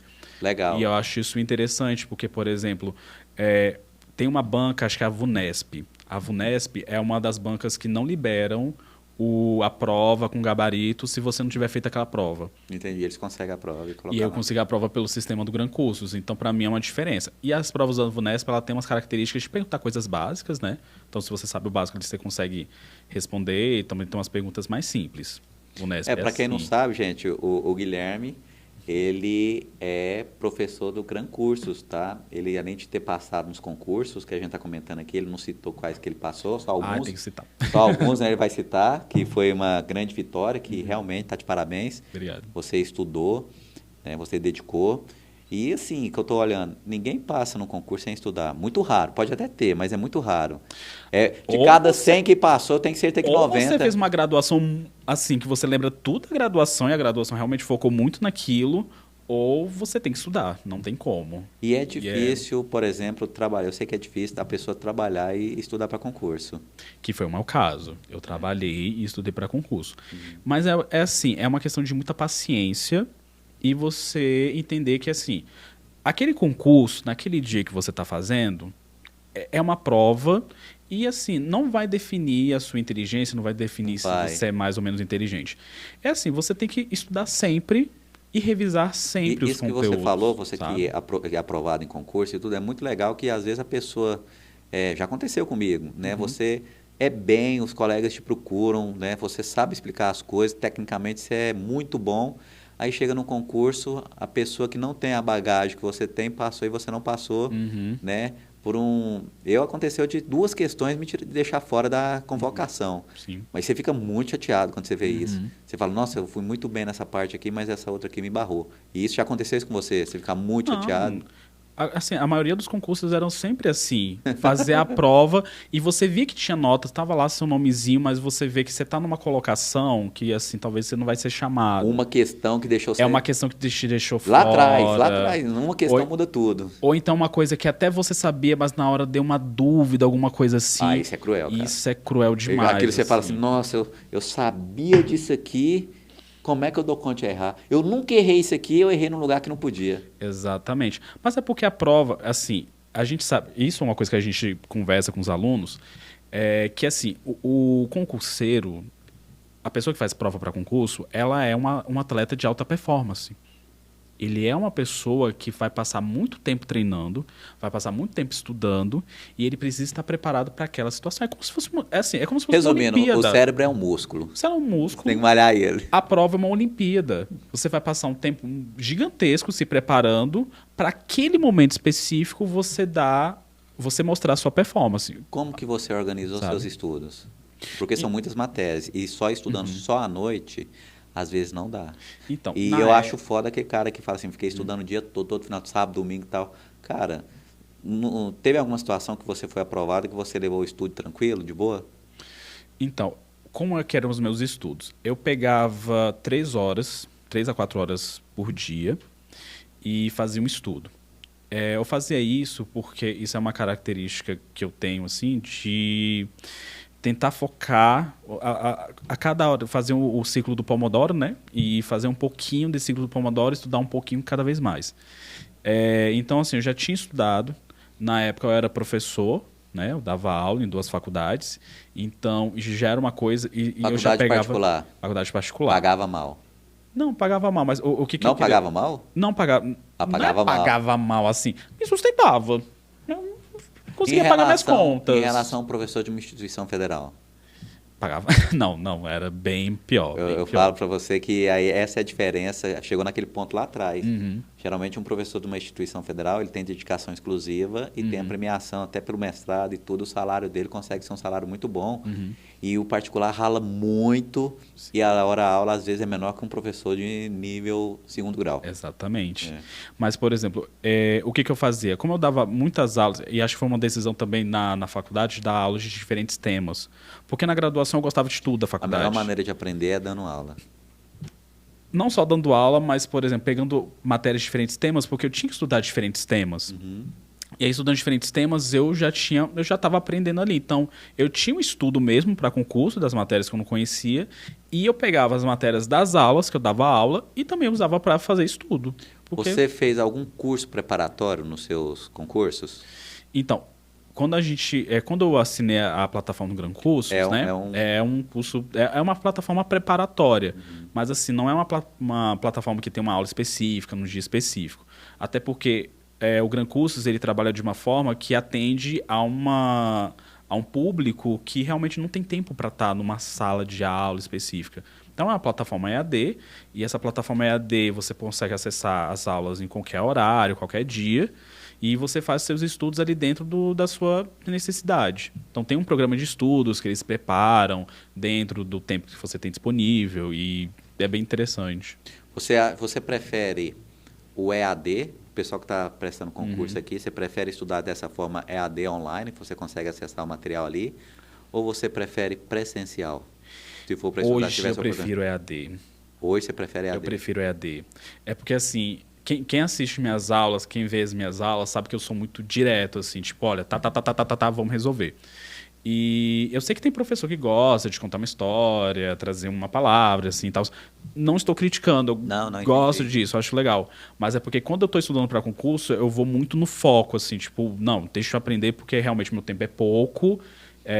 Já estou, assim, no caso, na época do concurso público, a minha motivação era meu salário, assim, tipo, precisava ganhar bem, precisava sair dessa vida, então, assim, eu já estou motivado, eu já estou, assim, querendo passar no concurso, eu não preciso, tipo assim, não precisa da pessoa lá falando. Você continua com essa rotina? Então, nem tanto, porque hoje a minha rotina, ela tá muito mais corrida, porque a minha rotina é trabalhar na prefeitura de Goiânia, né, durante a semana. Aí eu volto para casa, cuido das coisas de casa e final de semana eu tô em Brasília. Tô em Brasília gravando as minhas aulas. A pessoa, então, que está na graduação e se tiver a oportunidade de estudar para o concurso, está na hora. Porque quando começa a trabalhar, você está trabalhando agora, você teve que reduzir sua carga horária de estudos porque o trabalho ocupa o tempo. Exatamente. Então, realmente é isso. Realmente fica mais difícil. Então, geralmente o pai da gente fala, ó, cada coisa no seu tempo. Então, tem razão. Exatamente. E ter paciência, porque assim, concurso público é paciência. Eu tenho uma amiga minha, a Dani Sinimbo, beijo Dani, que era uma pessoa que, assim, ela se formou acho que em 2017, ela sempre teve foco em concurso público, eu lembro dela sempre, porque ela realmente queria ser servidora pública. E assim, ela teve os primeiros resultados que não foram expressivos e tudo mais, e isso foi só uma questão de tempo, porque hoje em dia, sério, ela é uma das pessoas que está sempre assim, nos nomes das listas dos aprovados, e ela sempre passa com boas notas. Hoje ela é servidora pública. Ela é servidora pública e... Brasília. Em Brasília. Eu não lembro exatamente. Ah, amiga, desculpa, eu não lembro o que você está trabalhando. Mas nós passamos juntos para o concurso de auditor fiscal. Eu passei em 3 concursos, para explicar. Eu passei no concurso da Prefeitura de Goiânia, fui nomeado em 2023. Passei no concurso da Secretaria de Educação, que é para engenheiro civil. Aqui em Goiânia? Não, em Brasília. Brasília. Em Brasília, para engenheiro civil. E passei no concurso para auditor fiscal de atividades urbanas, que também é em Brasília. Legal, cara. Também Parabéns. Muito legal. E você está indo para esse agora? Esse é o concurso que eu estou almejando. Eles vão me chamar ainda? Eles vão me chamar ainda. Tá esperando. Nossa, eu tô assim, gente. Olha, a crise de ansiedade existe, ela é real, porque assim, eu só você falta fica olhando chamar. todo dia para ver se tá chamando, você sai ali, já começou, o pessoal, já começou a convocar? Hoje em dia já tem uma coisa muito mais tecnológica, Avisa que ali. é grupo de WhatsApp. Tem um grupo de WhatsApp das pessoas que passaram. Eu sei que tem gente muito mais ansiosa nesse grupo de WhatsApp, por escrito lá todo dia. E aí eu sei que, assim, na hora que eu for chamado, eles vão avisar. É porque, assim, a gente sabe que no grupo do WhatsApp, principalmente grupo de WhatsApp de concurso público, quando tem 1 ou 2 mensagens, é porque não aconteceu nada. Mas no dia que aparece uma nomeação ou aparecer alguma coisa importante, tenha certeza, vai ter, assim, 500 mensagens. 2 perguntas, a gente está quase finalizando, né? Você, quando começa a estudar para concurso público, você tem seus colegas, você já faz parceria para estudar junto ou não? Porque geralmente um colega ajuda o outro. Isso. Eu gosto de fazer o seguinte, eu gosto de sentar com os amigos, as pessoas que querem realmente fazer aquele concurso, e conversar com eles sobre, assim, o que você já entende mais, o que você entende menos, e aí a gente tenta focar primeiro naquilo que a gente entende menos. Eu gosto de fazer Provas assim. anteriores, pega para resolver? Provas anteriores, ou então... Isso vai depender muito da banca. Por exemplo, a FGV é uma banca que ela gosta da nota de rodapé, do artigo científico que a pessoa escreveu em algum lugar. Não é uma banca que você vai fazer simplesmente estudando um assunto simples, estudando rapidamente. Então, por exemplo, para essas bancas eu gosto de... além do estudo que tem, pegar um livro, pegar uma referência um pouco mais rebuscada, algum artigo, alguma coisa, e ler. Porque, às vezes, aquela informação que só tem naquele artigo ou naquele lugar vai cair na sua prova. Eu lembro de fazer fazer as aulas sobre BIM, E aí, lembro, tipo, tem uma questão de BIM que fala sobre ambiente comum de dados, é uma coisa assim. E esse É conceito... um assunto que chama atenção. Quando você fala assim, BIM, ambiente de dados, tá? Falando, isso aqui é um bom Não, e bloco isso pra é um, cair. então, esse é um, não, e essa questão específica caiu na prova da FGV e eu fui fazer minhas pesquisas na internet, para quem gosta de estudar pela internet, você não acha referências em português. Pelo menos às vezes onde eu procurei não tinha. Eu tive que ir numa referência de um artigo em inglês, pegar esse artigo, esses termos em inglês e traduzir e trazer para cá. Legal. Porque, assim, é um assunto muito específico que não está em umas referências mais básicas. Você tem que fazer realmente um estudo aprofundado daquilo. Essa é a questão da FGV, sabe? A FGV como eu falei, é a notinha de rodapé da última página do artigo que você ignora. Então, ela é Você bem já pensou pesada. em desistir? De concurso público? Quando você começou? Quando teve as primeiras frustrações, sim. E o que motivou você a continuar? Esperança. Esperança, legal. É porque, assim... Não, você tá certo. Não, é porque eu já entendi que... Eu não sei, é uma coisa muito filosófica, mas é uma coisa muito pessoal minha. Para mim, assim, quando eu tô pensando em desistir ou quando eu acho que não tem mais solução, alguma coisa dentro de mim me faz assim, continua. Eu gosto muito de um verso assim da Alanis Morissette, da música Ironic, que é... Assim, não vou falar em inglês, mas a ideia é mais ou menos assim. A vida tem uma maneira engraçada de te ajudar, de sacanear quando você acha que está indo tudo bem. Mas a vida tem uma maneira muito engraçada de te ajudar quando você acha que tudo vai explodir na sua cara. Eu acho que dentro de mim tem essa coisa de... Quando eu acho que vai dar tudo errado, quando eu acho que não vai dar tudo certo, é tipo assim... Continua, porque vai dar certo, sabe? Eu vou contar a minha situação. Mas é isso. Guilherme, alguma coisa que me chama atenção é o seguinte: quando eu quero muito alguma coisa e começa a almejar aquilo, a executar alguma coisa para aquilo, aí se começa a surgir, alguém está me chamando, ou então tem um compromisso assim, você decide isso aí que não vai dar certo e tal, eu tenho certeza que vai dar certo. Porque toda vez que eu foquei em alguma coisa e surgiu empecilhos para querer atrapalhar, deram certo. Então eu falo, nossa, agora que eu vou focar nisso mesmo, né? Tu tá querendo me atrapalhar nisso aqui. E é aí que a gente vai lá, não vai dar certo, porque eu vou fazer dar certo. Mas eu espero que tenha sido muito obrigado, tá? Valeu, muito agradeço. Muito agradecido. Parabéns pelo seu esforço, parabéns pela sua história de vida. Eu tenho certeza. Qual é o nome de sua mãe? Dona Maria dos Remédios. Dona Maria dos Remédios, né? Eu tenho certeza que ela tem orgulho de você, né? Pode chorar. Pode chorar, aí vai chorar. Não, eu queria ser a pessoa que chora, fazer uma coisa assim, domingo legal, assim, ele merece. Ele merece. Quando alguém fala assim, sua mãe, pro seu pai, eu choro mesmo. Mas eu tô falando por mim, né? Minha irmã só olha pra ela e fala assim, Priscila, minha irmã chama Priscila, né? Não chora, ela chora.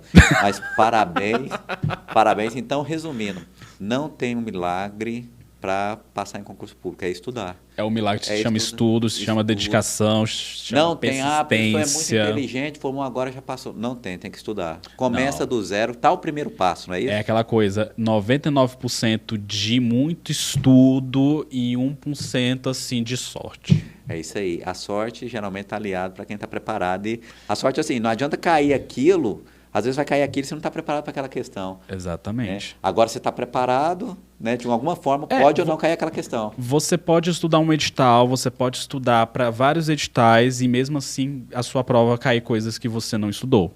Engenharia civil, principalmente na engenharia civil, que é assim, áreas muito amplas, conteúdos muito amplos. Então, o que eu deixo de dica para as pessoas é estudo constante. Perito da engenharia civil, tá tendo algum curso recente? Para perito? Perito é legal, hein? Federal. Eu não sei. Eu sei que agora vai ter Codevasf, vai ter STJ.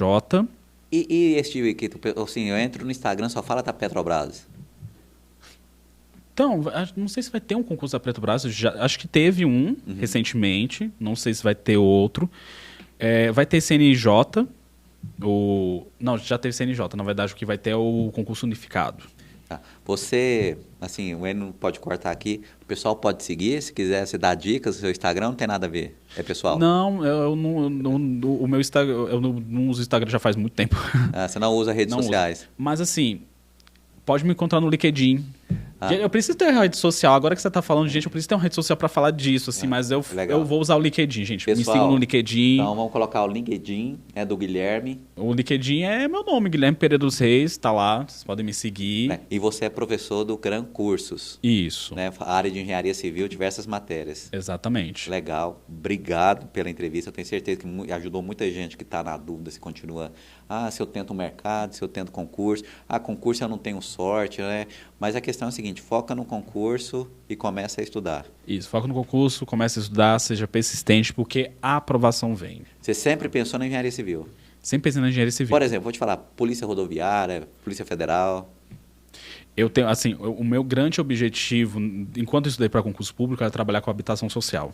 Entendi. Então, tinha um concurso, por exemplo, da Caixa Econômica, eu tenho um concurso para engenharia civil da Caixa Econômica. Eu quero muito fazer esse concurso. Tá porque, uma vez estando na Caixa, eu gostaria de trabalhar com a vistorias de habitações sociais. Porque, para mim, é um objetivo muito grande fazer com que essas habitações que são para pessoas que não têm condição, tal como eu não tive... Qual que é esse concurso?